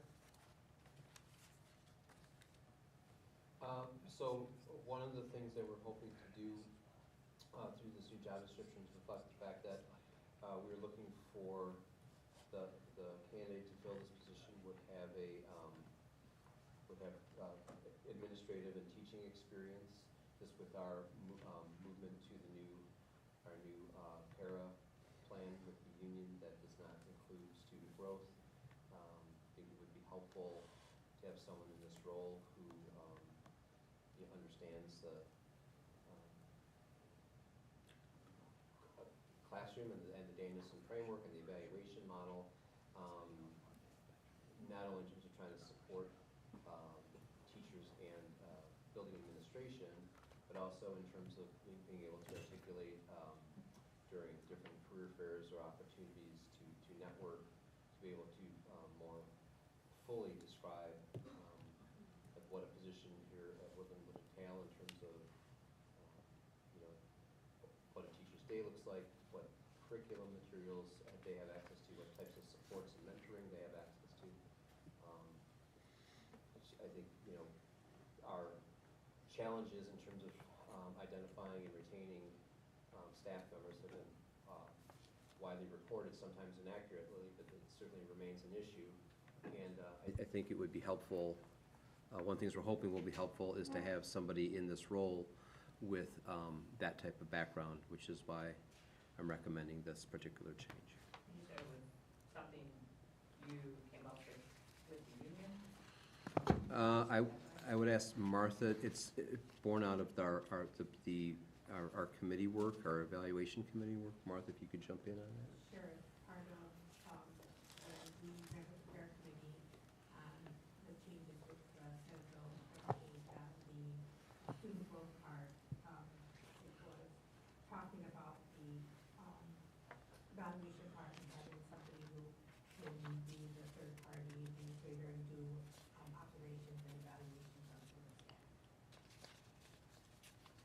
So they require, administrator license and endorsement, as well as, must be a qualified teacher and administrator evaluator purposes. And what happens once this, or if this revised job description is approved tonight? What are the next steps? Yeah, we would, come back to the board with a recommendation of an individual, to appoint to the position.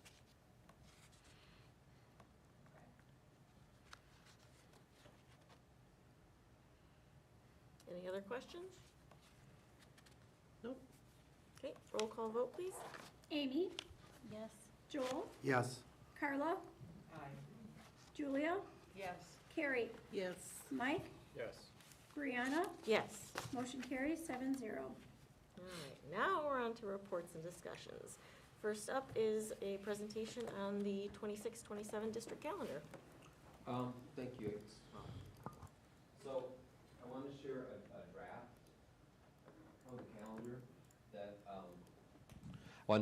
of the calendar that we are working on with the union. And we've also surveyed the staff, and we've surveyed our families regarding parent-teacher conferences. The idea of having parent-teacher conferences in November, the week of Thanksgiving, has been sort of it's been an issue that I've been asked to look at every year as superintendent, and we haven't kind of been able to land on a way to make it different or better, most importantly for families, because that's what the purpose of the conferences is. But we were able to, when we surveyed the staff, I received,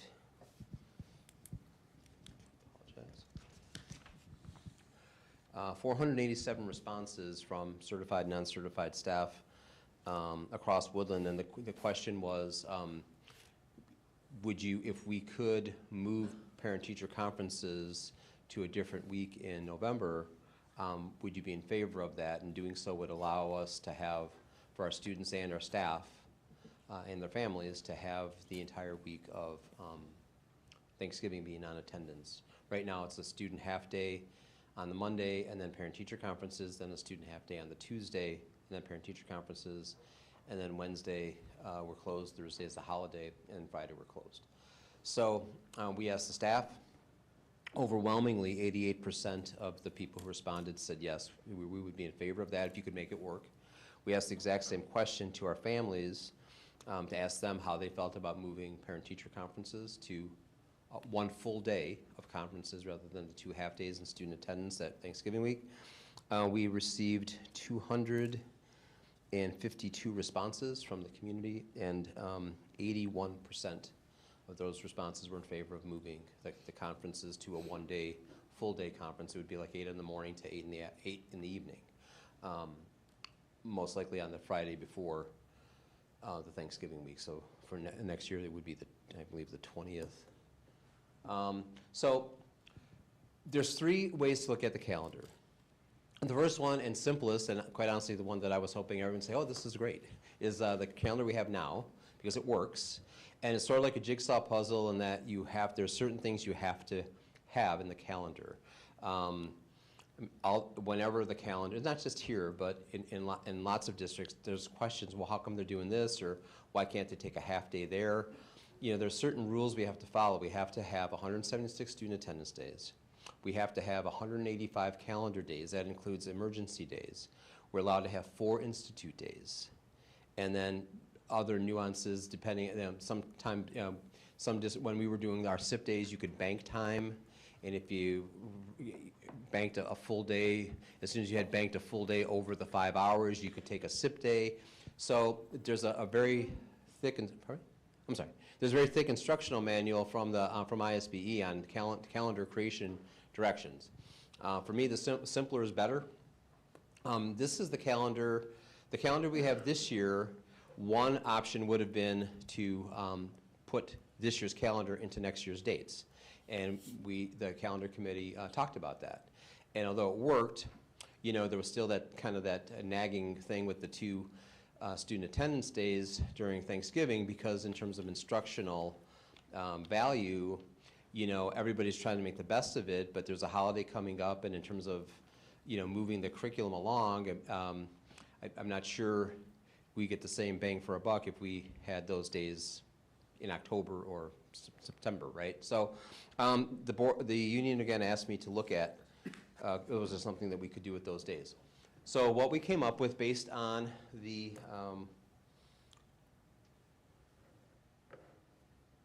thank you, Laura. Oh, sorry, That's right. wrong one.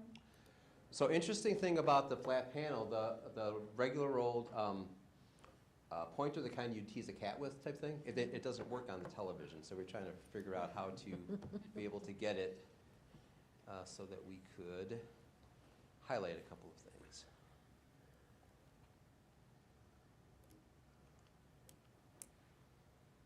Are you able to see it? No.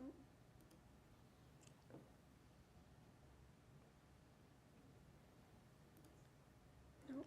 All right, in the interest of time, I Sorry. will point with my finger. All right, so up here, so you can see for November, we have, which one is November? Second one in the middle down. Here. So that November's here. This is version B. Thank you. Yes, this is version B. So what we have is what the staff and our community had said they would like to see. These are no longer half-day attendance, half-day student attendance, half-day parent-teacher conferences. They're non-attendance days. No, That's November. That's November. And then instead, Friday, November 20th would be a full day of parent-teacher conferences, which by school code counts as a student attendance day, even though students are not in attendance, but that counts towards one of the 176. So what we're looking at is 3 attendance days, because if the conferences were here, this Friday would be a regular attendance day. That's day 1, that's day 2, that's day 3. So somewhere in this calendar, we have to account for those 3 days. The way that we've done that is that this would be day 1 on the Friday. Day 2 would come in November the first Tuesday in November, would be an attendance day.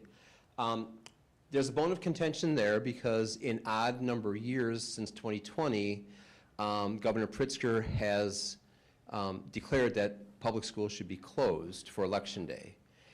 He declared that in 2020, 2022, and 2024 with an additional language added to the state statute on the school calendar. That addition stopped in 2024. So for 2026, the state legislature hasn't voted yet whether to make that or to require that to be a holiday. So trying to get a pulse of what other districts are doing, I was able to contact 18 other Lake County superintendents about this issue. Are you having school that day? So clear as mud, eight of them said, yes, it's an attendance day for us. 10 of them said, no, we're not, because we think the governor's going to declare that you can't. But right now, for us, that would be an attendance day. So we have the day 1 in November. We have the day 2 in November. We would get the third attendance day from this conference piece by having a day of school on, which one is May? December? Bottom middle. Thank you. We would, so rather than ending on May 27th for students, we would end the school year on May 28th. So if this works the way we drew it up, the school year would start on August 27th with an Institute Day. We would go through, we would have our conferences on the one full day in November, and everybody would be done on Friday, May 28th. And that was something that was important to staff, was could we see how close could we get to the Memorial Day holiday, and finish maybe before the first holiday of summer. And so we can do that if this works. The problem is, because things very rarely work out the way that you hope they would, at least at first blush, I did work with the union leadership to come up with a plan, although that's plan C, but it would be a plan B. Let's say that the state does come back and say, even though you're not a polling place, we want to make sure all the adults in the district have an opportunity to vote. We're going to have you closed on Election Day. Plan B does have us closed on Election Day. Can you, I think I'm, okay. It keeps going back to, there you go. All right, so this one has us, as you can see here, we'll be closed on Election Day, but now we have to make up a day. So what the union leadership had suggested was that in case we need to go back and change this, what we would do is we would go to this October Teacher Institute Day and make it a Student Attendance Day. And then we would put the Teacher Institute Day on the last day of the last work day of the year for the staff would then become Tuesday, June 1st. So students and families would still end the school year on the 28th, but this fourth day and the day that give us 185 school days in our calendar would be on Tuesday the 1st. And that would be, lots of districts already do that. I mean, back in the day, they used to call it like Records Day, although now we have to submit agendas for an Institute Day. There has to be more to it than that. But this could be a day for teachers to, not ideal, but to finish up all their documentation, all their paperwork, turn everything into the office, and then be able to start their summer. So that's kind of where we are as a draft. While I want the board's feedback, I also need to share a couple of other things that have to happen between now and bringing the calendar back to you for a final approval. Number one, our collective bargaining agreement has language about parent-teacher conferences. Our collective bargaining agreement spells out, for example, the time of the parent-teacher conferences on those Mondays and Tuesdays before Thanksgiving. It spells out how much time teachers should be able to not have conferences so that they could have dinner, for example. It talks about when and how we would offer conferences remotely. And so to be able to do anything different would require a memo of understanding. And while I've had assurances from the union that since they're behind, since this is an idea that they can get behind, that getting that memo of understanding won't be a problem, which is great, except for me, I'm not recommending a calendar that doesn't honor the contract unless I have that in place. And I've shared that with Mr. Lasko already. So that's number one. Number two is that we would have to work with the union to make sure that everybody, all the parents who want to come to conferences can get to conferences. And so even though the math works out that it's the same, should theoretically be the same number of slots, it was prescribed that there were, on those Mondays and Tuesdays, there were times in person allocated and times remote, and that's one of the things that if it's all day, would conferences be in person all day? Would it be, again, be the combination of in person versus remote? And that's something that if the board wants to provide some direction, but when we met yesterday to talk about this, we would have a survey among the staff, working with parents. What typically do your parents prefer? Would you like to do them, are your families more in favor of coming in person versus remote? And the third thing is, if we have to go to a plan B, which again is only if we have to take that election day as a non-attendance day, there were some members of the committee who said, well, instead of having that conference day here, couldn't we just finish here like we mentioned and have the day here? So start the year with an Institute Day on Friday the 14th and have 3 Institute Days before the start of the year rather than tacking one on to the end of it. There's certainly pros to that from a preparation standpoint every year. And it's not Woodland. Every place I've ever been, I certainly felt this way when I was a classroom teacher myself, is that I never had enough time at the start of the year to feel like I was able to get ready for my kids. And then especially the schools do their back to school nights or meet and greets or whatever different schools call them that week. So teachers and staff are preparing for those as well. So there's a lot of value in giving teachers more time to do something before the year starts. The problem with that, which I also heard about yesterday, is that families and staff members and administrators, we look at, so if you have to come in on the 14th of August, now you've basically sort of impacted your last weekend of summer vacation, because if you were out of town, let's say, or your family was going to take a trip, you have to be back to be able to attend that 14th Institute Day as opposed to being back on the 16th, right, to be able to attend this Institute Day on Monday the 17th, which is kind of our traditional start. So again, so when we worked with the union leadership yesterday, they said that an MOU would be forthcoming. They also said that they asked if they could survey our staff to ask about the format of the conferences, and then also where they preferred to have that Teacher Institute Day, either the first day or the last day, should we need it. But the calendar that we all agreed on that we were recommending was what's in your board book as version B, which has us starting on that Monday the 17th and ending on Friday, May 28th, assuming no snow days. So that's the draft. I mean, it's a work in progress. But I wanted to bring it as a work in progress before asking the board to vote on it, so that I could get your feedback or see if there were things you wanted us to make sure we had in the calendar, didn't have in the calendar.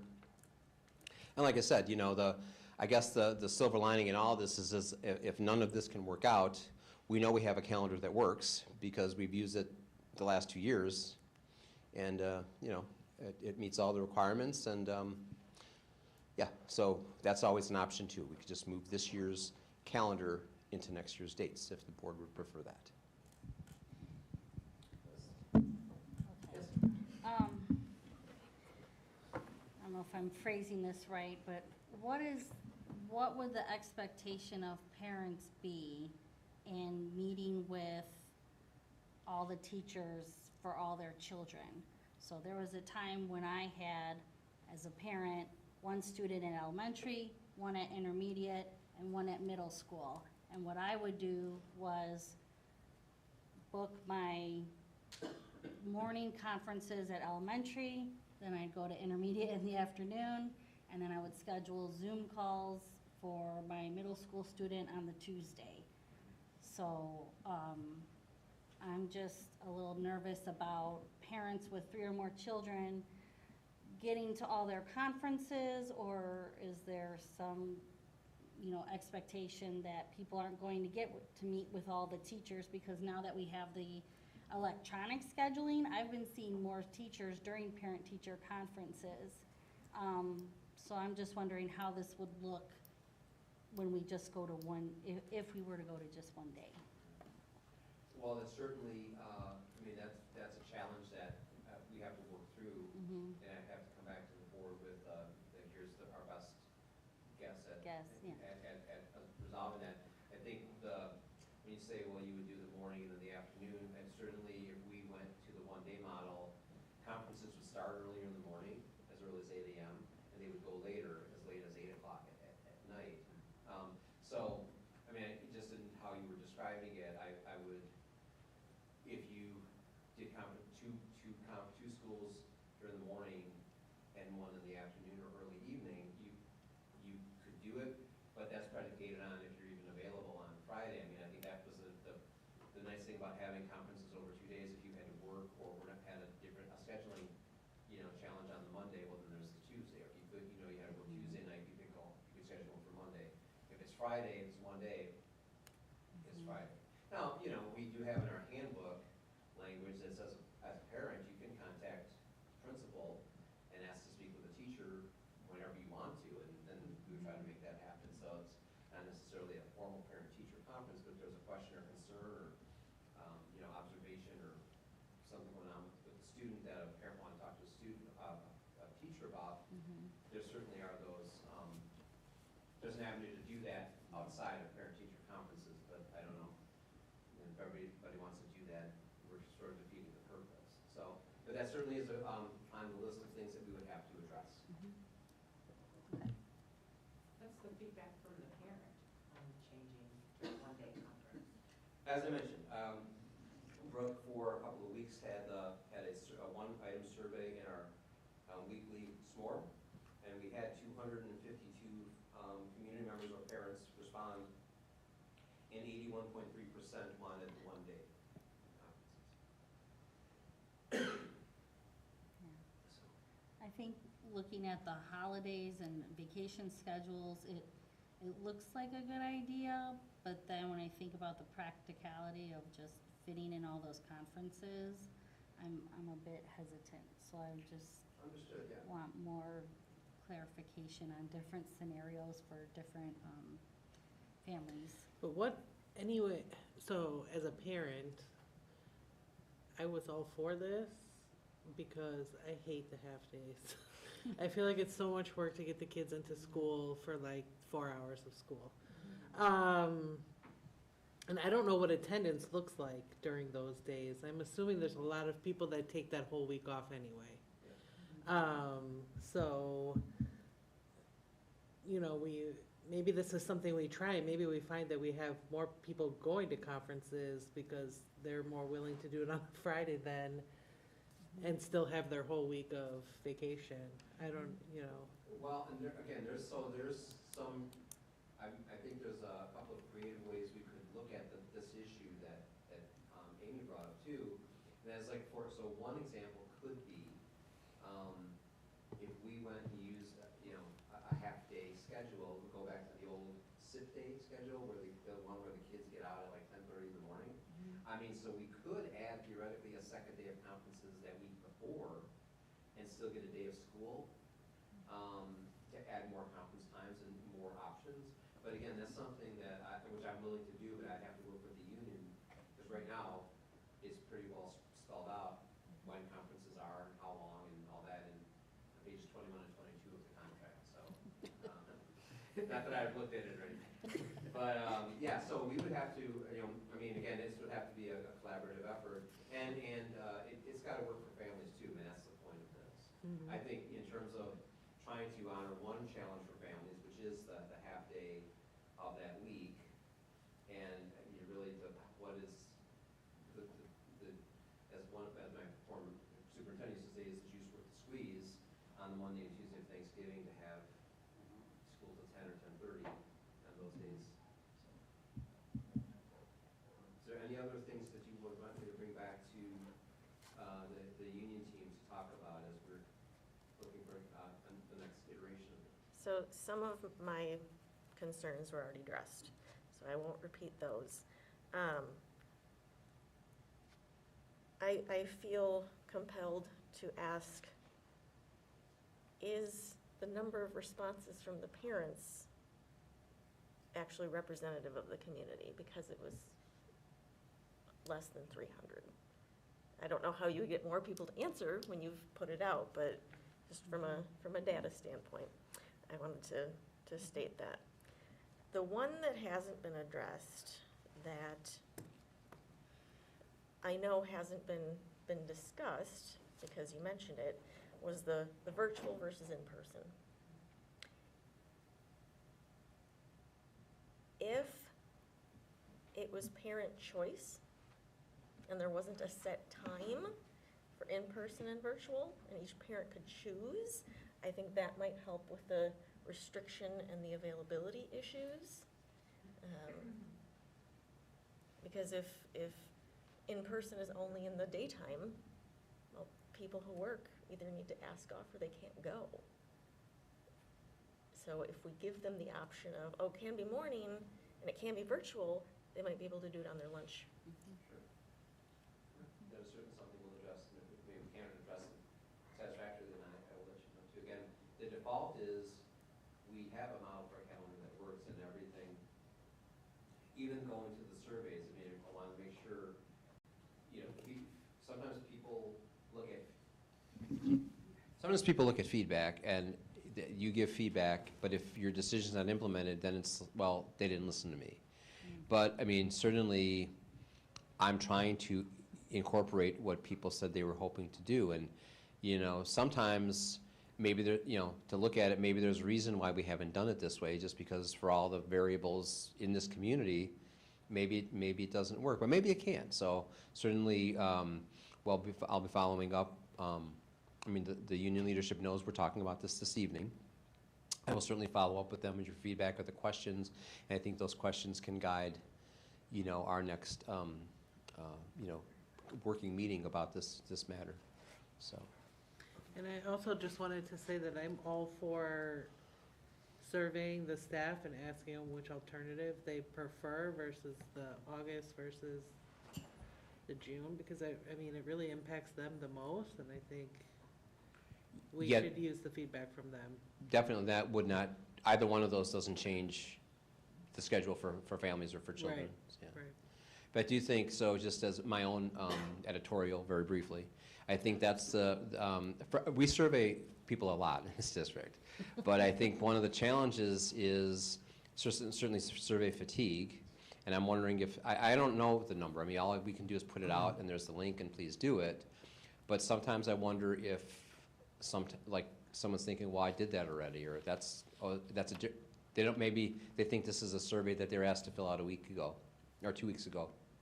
The other piece of it is that when I first became a principal, my superintendent told me, don't ask for feedback you're not prepared to use. Mm-hmm. And even though it's only 250, it's 250. And I mean, if people didn't fill it out, I mean, I don't know the people who, when we asked their opinion, they gave it to us, I don't think that negates that.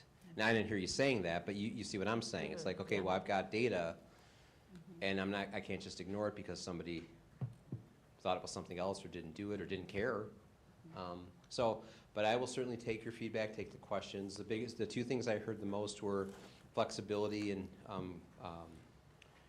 not day, but virtual versus in person, and the flexibility in day. What if Friday is, you can't get out of work that day, or you've got childcare issues that day, when do you get to do your conferences? And I will answer both of those questions before I bring this back next month.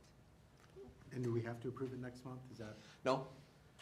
Would an option be to ask the parents during this year's parent-teacher conferences what they think? Because you're already going to have them there, right? Of course. I don't know if that would be another option. Yeah, I mean, my thoughts are, we sent out a survey, we're having this discussion in a school board meeting. If a parent wants to be engaged and part of the discussion, they've already had 2 opportunities to do so. Because they could give us feedback now. If anyone's listening, if you have feedback you want to give, please do it. Because, you know, I mean, I think that's also a good idea. But at some point, we can only provide so many avenues for people to give feedback.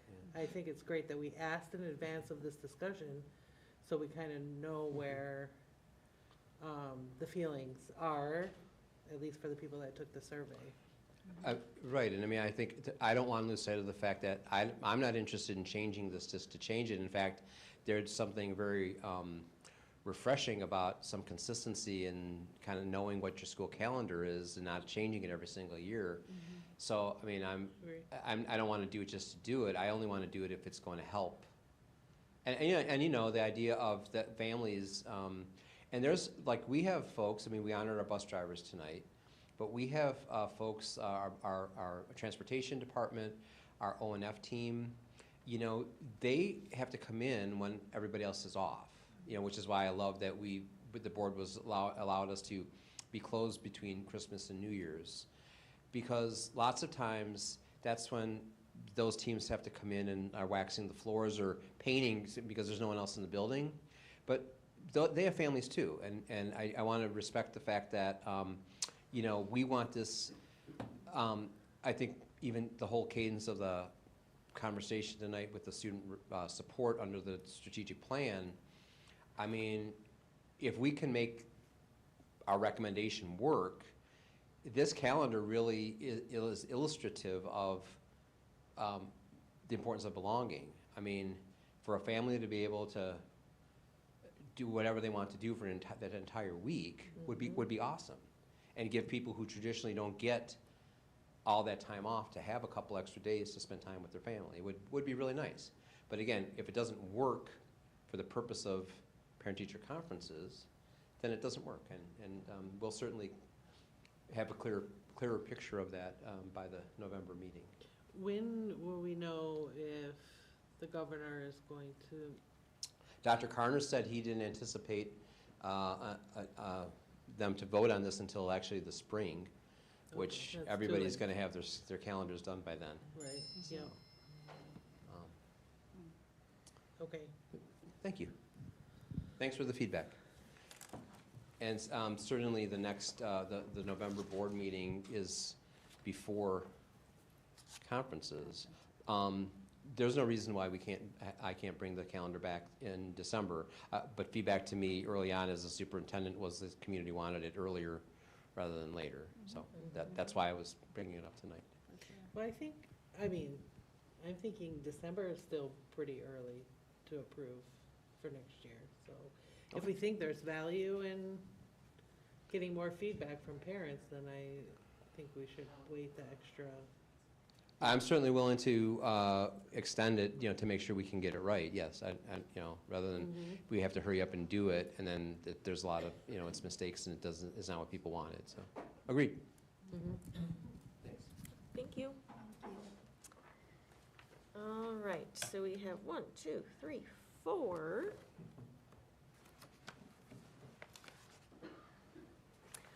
4 written reports. Are there any questions on the information and disposition of technology? Report on bus leases?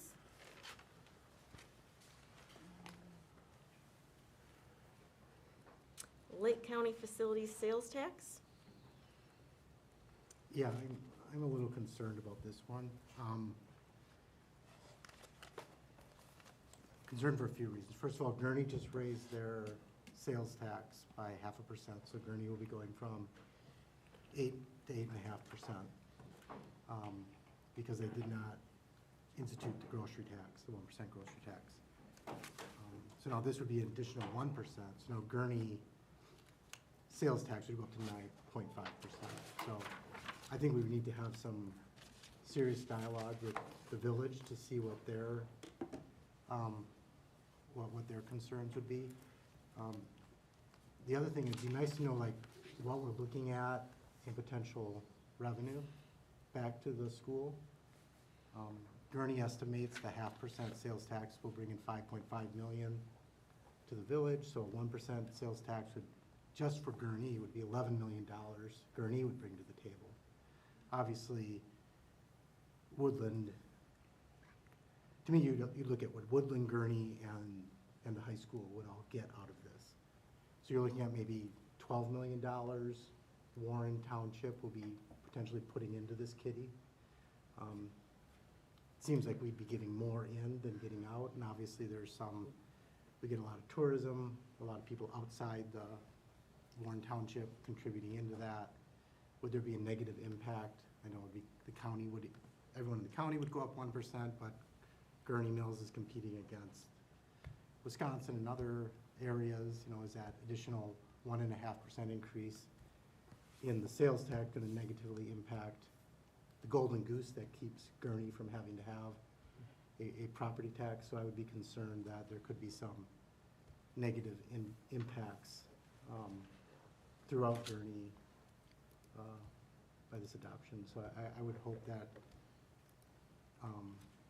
if there haven't, hopefully we can have some discussions with Gurney to get their impact on this, because I would hate to see anything that diminishes Gurney Mills or anything with the village.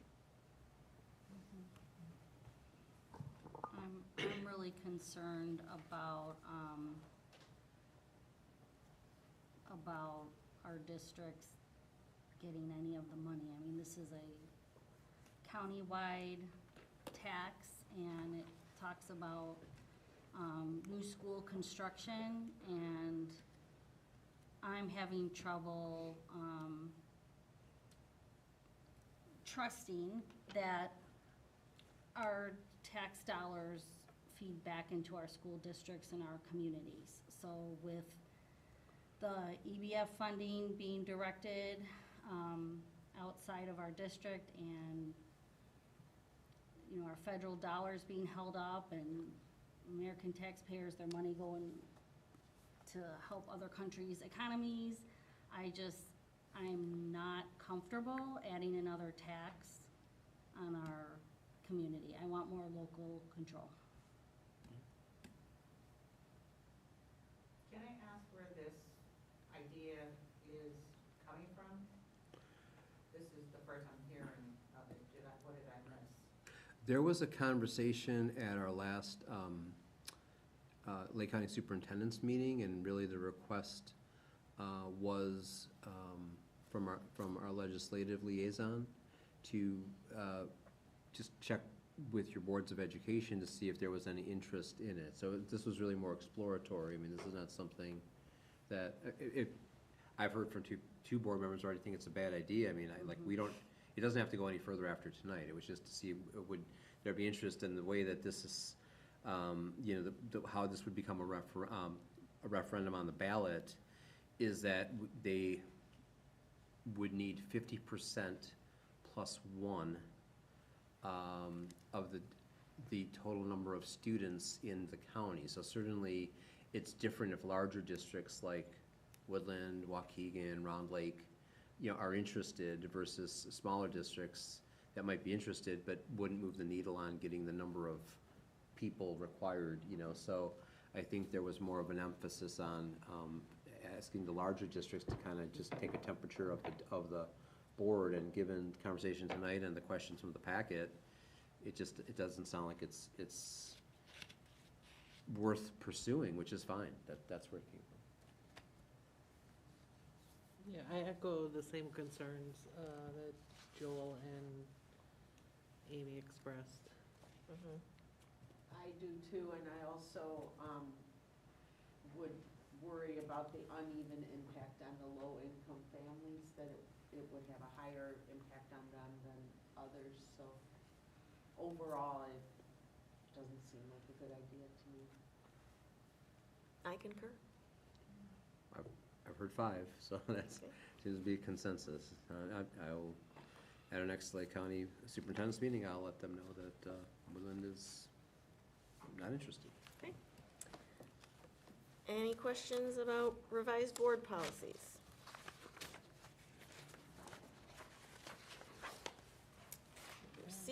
any Freedom of Information Act requests. Chris?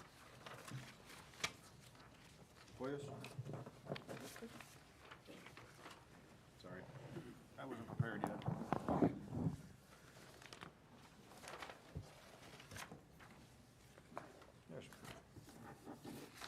All right, our FOIAs for the month. Jamie Medina received 924, due 10/9, Phil 10/9. Looking for all documentation related to the current incident involving a student, including but not limited to disciplinary records, written statements, emails, reports, or internal communications. And all documentation pertaining to 2 previously reported incidents involving staff members who publicly disclosed that the student is on an IEP, including any investigation records, correspondence, or outcomes. We had 2 from the Lake County Gazette, received 10/1, due 10/8, responded to on 10/3. They were looking for names of newly inducted National Honor Society members from our high schools, names of National Merit Scholarship Corporation finalists from our high schools, and names of National Merit Scholarship Corporation winners, including semifinalists, commended scholars from our high schools. From Janie Jordan, from Data Research Partners LLC, received 10/7, due 10/15, responded to on 10/10. Looking for a copy of a listing of all Woodland School District 50 employees, first and last names, email addresses, titles, positions, and primary campuses / department locations. Did I get them all? They are done. Thanks, Chris. Yep. All right, moving on to board improvement and operations. First up are announcements and committee reports with IASB and state updates. Any questions or additional information? I just wrote a brief recap of the panel discussion that occurred during the EdRed luncheon. So the panel included Deputy Governor of Education Martin Torres, Senator Adrian Johnson, and Rep. Will Davies, as well as Dr. Soye from ISB.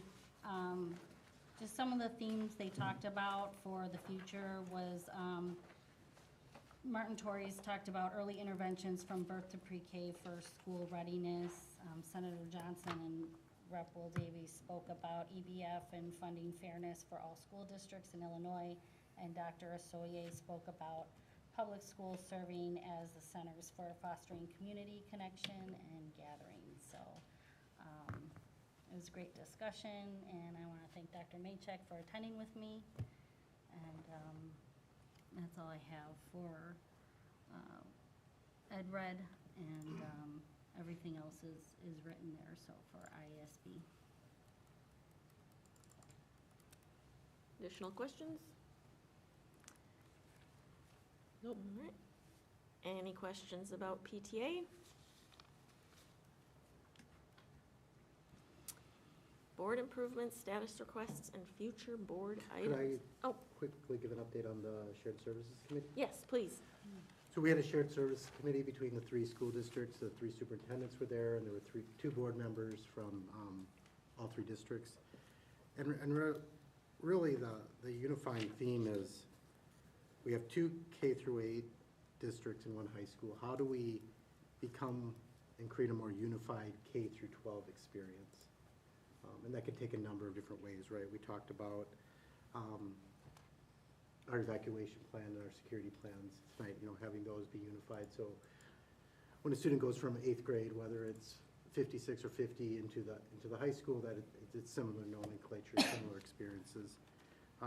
We talked about combined activities. What could we do there? If you look at our back to school program with the library is a great example where 56 and 50 are both there, handing out backpacks, welcoming students. So what more types of activities could we do, including the high school in that? We talked about combined contracts, so looking at our top contracts, are there ways to consolidate them and save money? Obviously, 56 and 121 already have combined food service and busing. Were there other opportunities where 50 could get involved with that? So that was going to be one of the takeaways, looking at the larger contracts to see if there were some savings there. Then obviously last would be personnel. Like, are there common personnel positions that might make sense to have more of a three-district look? But that'd be the last thing.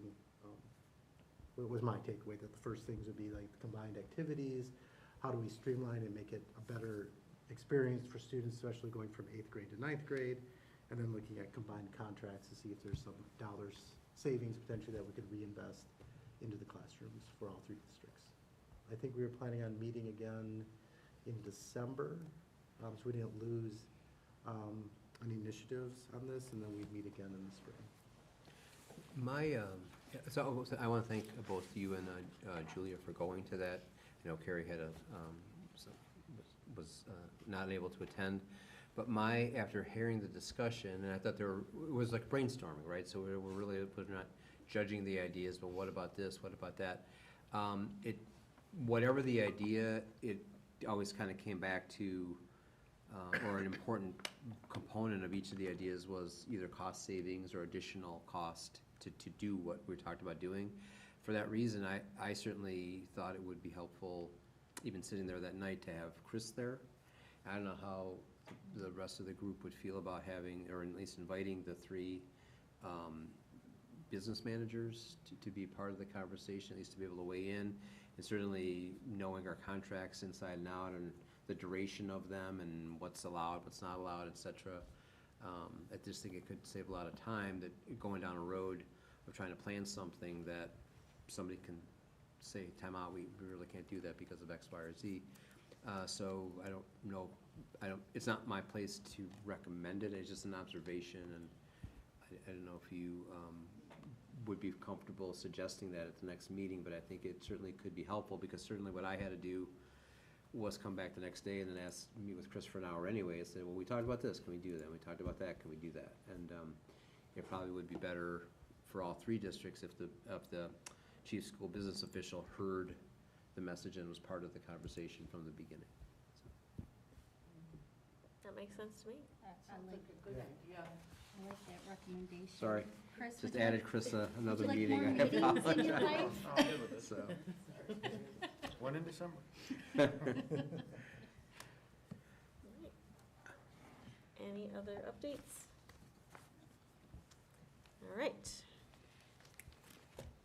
So number one is the evidence-based funding presentation. So in the memo that we received yesterday, the slides were attached to that email. Take it away, Bob. So, yeah, work in progress. We actually met today with Ivy Fleming and Dr. Trish Cassandra from Fremont, and we went over the presentation with them, as well as we want to get on the same page. We have a Zoom call with Dr. Sanders next week regarding his role in the professional review panel and why he can or cannot address the inequities of our, forget the charter school, but our evidence-based funding. First of all, we don't get what they say we get. And secondly, it's sort of like one of the reasons, there's certain reasons like how the board can go into closed session. There are certain circumstances by which that professional review panel can recommend to ISBE that ISBE, kind of put a statute or an item in the school code under a microscope. And one of them is if the evidence-based funding formula is being, I'm missing the verb, but like adjudicated like inequitably, and that's certainly happening here. And so, but Dr. Sanders was kind enough to say, there was a volley of emails between Dr. Sanders, Dr. Cassandra, and myself, and Dr. Sanders said, how about if we just get on the Zoom? So that's going to be next Tuesday. But I did get feedback from one board member about the slide deck, and both of the suggestions that I got from yesterday will be included. They're just not yet. We're still doing research. We've got names and dates of different you know, like litigation that occurred, and then Laura and Juliana in the office are trying to find documentation to support that. The other thing that we did in preparation is that we recorded a podcast with Dr. Swoboda and with Brianna and Amy, so kind of sort of providing an overview of this whole issue. And then the ask at the end was to have people come to the November 3rd event. So again, kind of like the whole survey for the calendar. I mean, we're trying to do all these things, get people, make people aware of what's happening. So, but in terms of the presentation, what Chris and I were talking, and I mean, it's not ready to be shared tonight, and I don't think you would have wanted it shared, you know, slide by slide. So that's why I sent it as part of the questions from yesterday. If you haven't had time to look at it yet, certainly we've got a standing meeting on Thursdays to work on it. And so if you have feedback or you have a chance to look at it between tonight and Thursday morning, you know, please send me suggestions or feedback or a slide that you want to make sure you see, and I'll make sure that we add it in.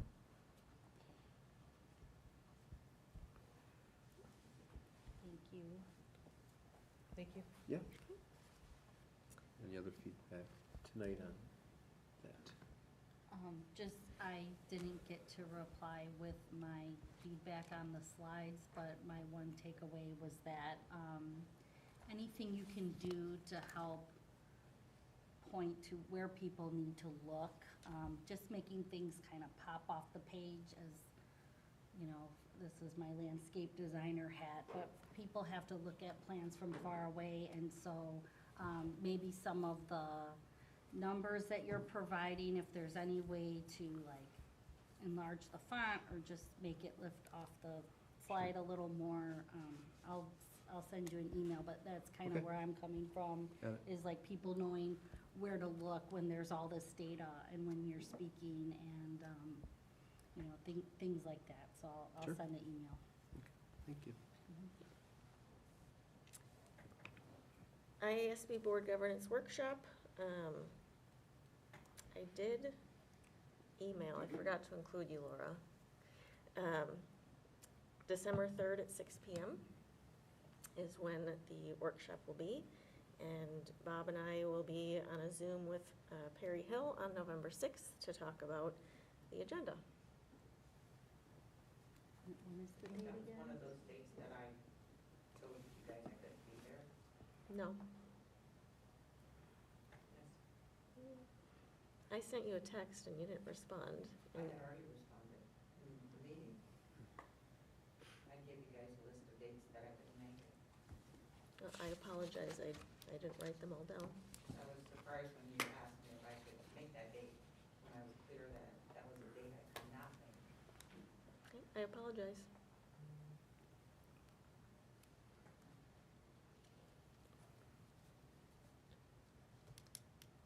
Anything else on that? What was the date again? 12/3. Thank you.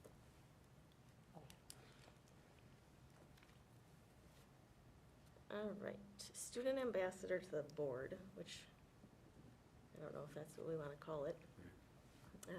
But at the September meeting, we had requested an update about student voice to the board. Yeah, so I met with Mrs. Drake and Mr. Goldwitzer, who is the middle school National Junior Honor Society sponsor. Or, I'm sorry, student council, I apologize. He's the student council sponsor. And there's already a mechanism in place for the student council to bring ideas or feedback or like kind of get this from a student's perspective once a month to Mrs. Drake. And so we were talking, she invited me to, you know, come over when they're gonna do that at the end of the month. And then they will already have a process in place to select a speaker or speakers to come to the November meeting under the superintendent's report and to give a, you know, kind of life in the W from a student's perspective. I think what would be helpful for me, if if not right now, then certainly following up with an email or a text message or something would be, is there a certain information that the board would like the kids to touch on? I mean, we spent a lot of time tonight talking about belonging. I think maybe I would like to hear from a student's perspective how that's going. Do the kids feel there's more of a sense of, you know, hey, I'm connected here, there's people reaching out to find ways for me to connect. You know, so that's the kind of thing, if you were looking at a, you know, a 10-minute or so, 5-minute, you know, presentation, what types of things would the board like to hear about? And I can follow up with Tiffany and Brian on those.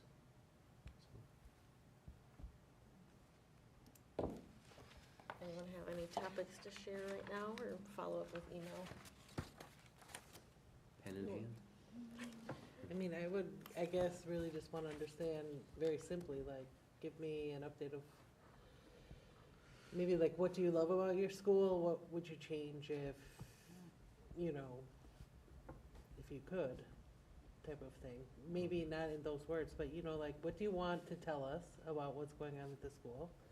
What have you been doing? What are the great things? And then what are things that you think could be improved?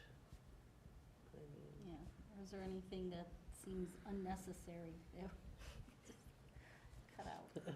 all school, they'll tell you. I'm such a sucker, I just set myself up for that. All clubs, no math. Well, and I had sent some topics to Bob. Some of them would be later in the year. Like, I think, like an intro of, you know, here's what's happening at our school that we think you should know about. Could be a really good first. And then, How do you like the new food service? I mean, it could be food service, students' perspective on standards-based grading. Like, are they understanding the system? Are they confused? You know, 'cause we've heard from parents, but we haven't heard from the students. And then, you know, what are some topics that students feel the board isn't aware of but should be? Yeah, I like that. So that's what I'd sent Bob. So it's like, I think. But I kind of also want to give them the opportunity to kind of decide what they want to tell us as well, you know what I mean? But they have opinions. What's important Right, to them? exactly.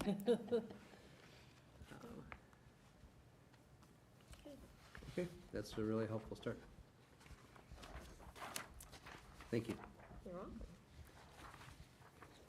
Next up is board improvements. So there's a draft in the packet. Part of the next steps letter was coming up with a standard email response when a person emails or contacts an individual board member about a district concern. So that draft is also in the packet for discussion. I did make 4 edits to the agreements, and I think very minor. Under unity of purpose, the last bullet point, I added the word A between develop and high.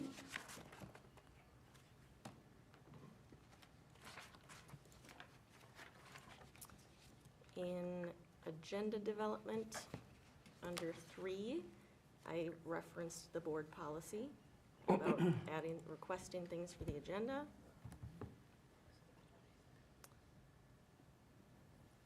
There was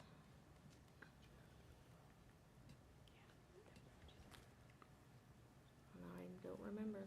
Maybe I have my notes. One of the bullet points was repeated in both in two Yes, and sections. communicating with the media and public.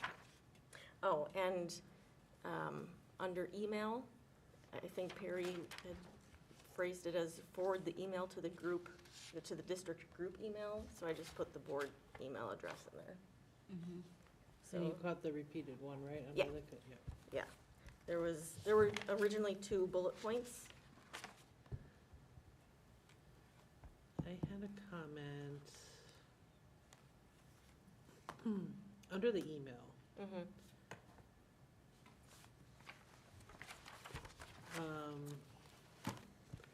The question was, should we clarify that this is if the email is only received well, I don't know if it's received by one person, or we say it's not received by the whole board, because I imagine someone could email me and Amy and not the rest of you. That's a good Or, point. you know, Yeah. so, I don't know, just to clarify that this is the Mhm. procedure if the whole board doesn't receive the email in the first place. About a district concern. Right, I think if the whole board receives the email, We already have a process in right, place. Mhm.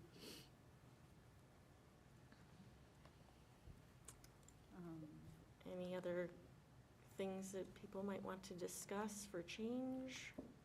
I just had some minor tweaks, under asking questions about the agenda. I wondered if you wanna put, contact the superintendent up to 2 calendar days prior to the meeting.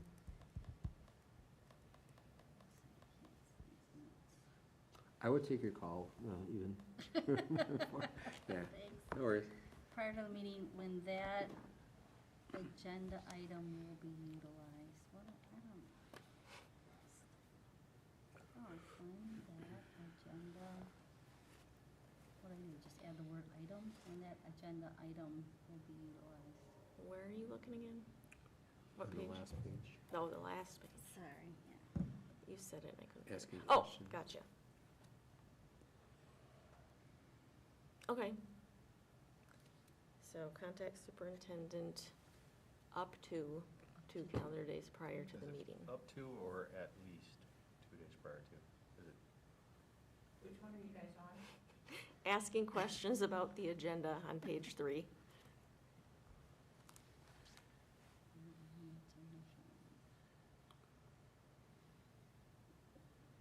Or are you trying to put a time limit on it?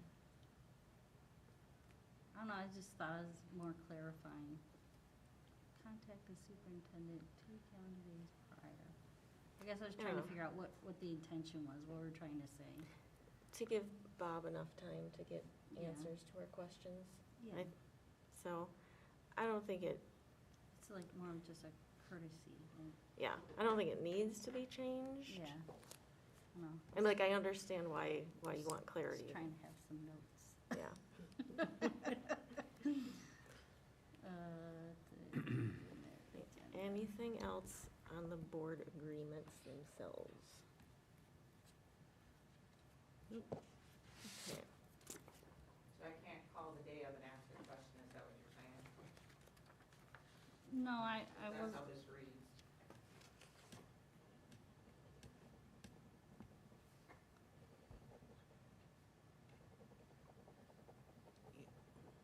I don't know if we need to say, like, as a like, it's a suggestion. yeah. Because I will be very transparent. I asked questions today Mhm. on some things because that's when I had the questions. So I think we can ask them, but I mean, as a general courtesy, we should be asking far enough in advance so we can answer the questions ahead of the meeting. As a general protocol, but yeah, Right. if you come up with questions in those 2 days, well, yes, you should give Bob a heads up. I don't know that this statement precludes that. I think it's just guidance, no offense, but like for new board members, it just kind of gives you an idea. Yeah. No offense taken. Like,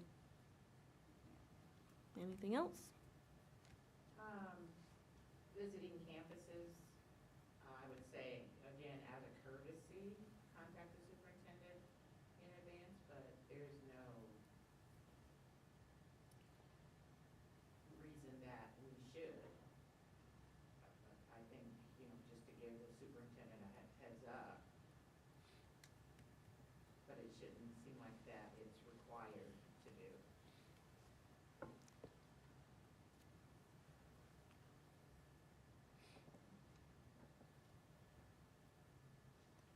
I'm thinking. And these are all really courtesy things. Yeah. Yeah, it's like our expectations. I don't know if that is the right word, but guidance. yeah. I think that you are correct, like, as a board member, we can. But yeah, as a courtesy, like, if I just showed up to elementary, I would imagine that Jared would be, like, put on high stress, like, what are you here for, what can I do, and feel unprepared. So, I mean, yeah, definitely a courtesy.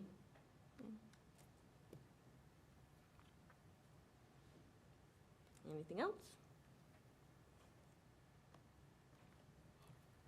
All right, so the recommendation by Perry, which we can take or not, is to vote these in as an exhibit to our board policies. So if we want to do that, we could do that next month. If we don't want to do that, then here are our board agreements.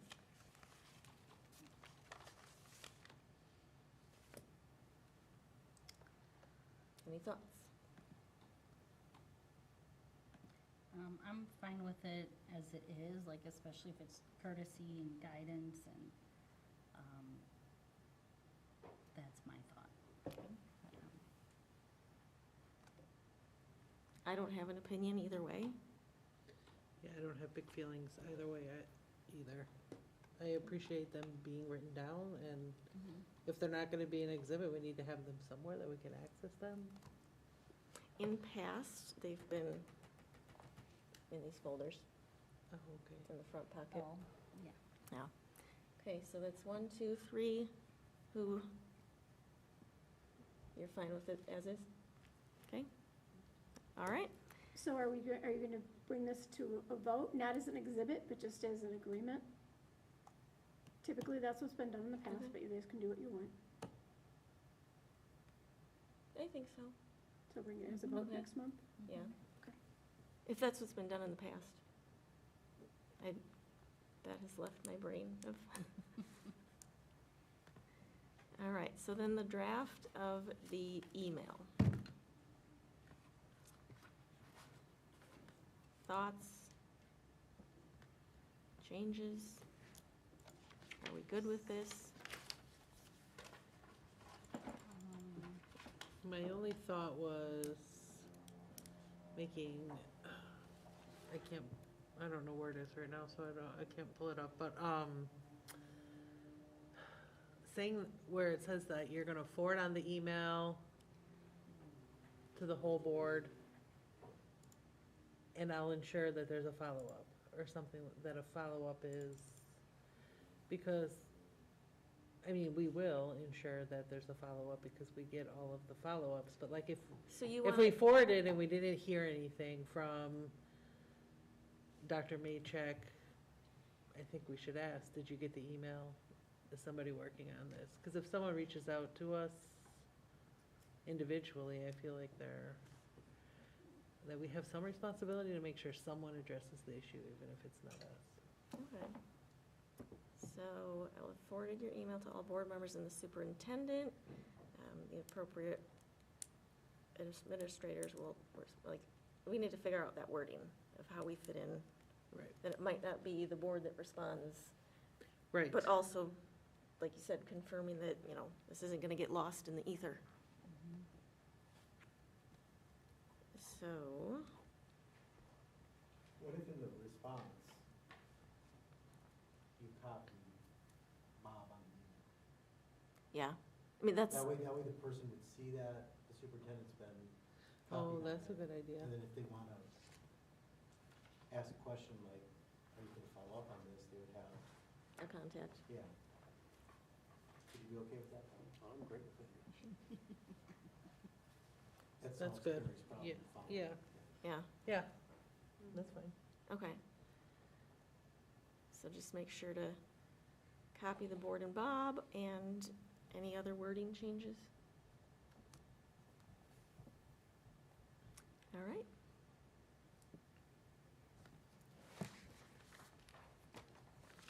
Status of correspondence.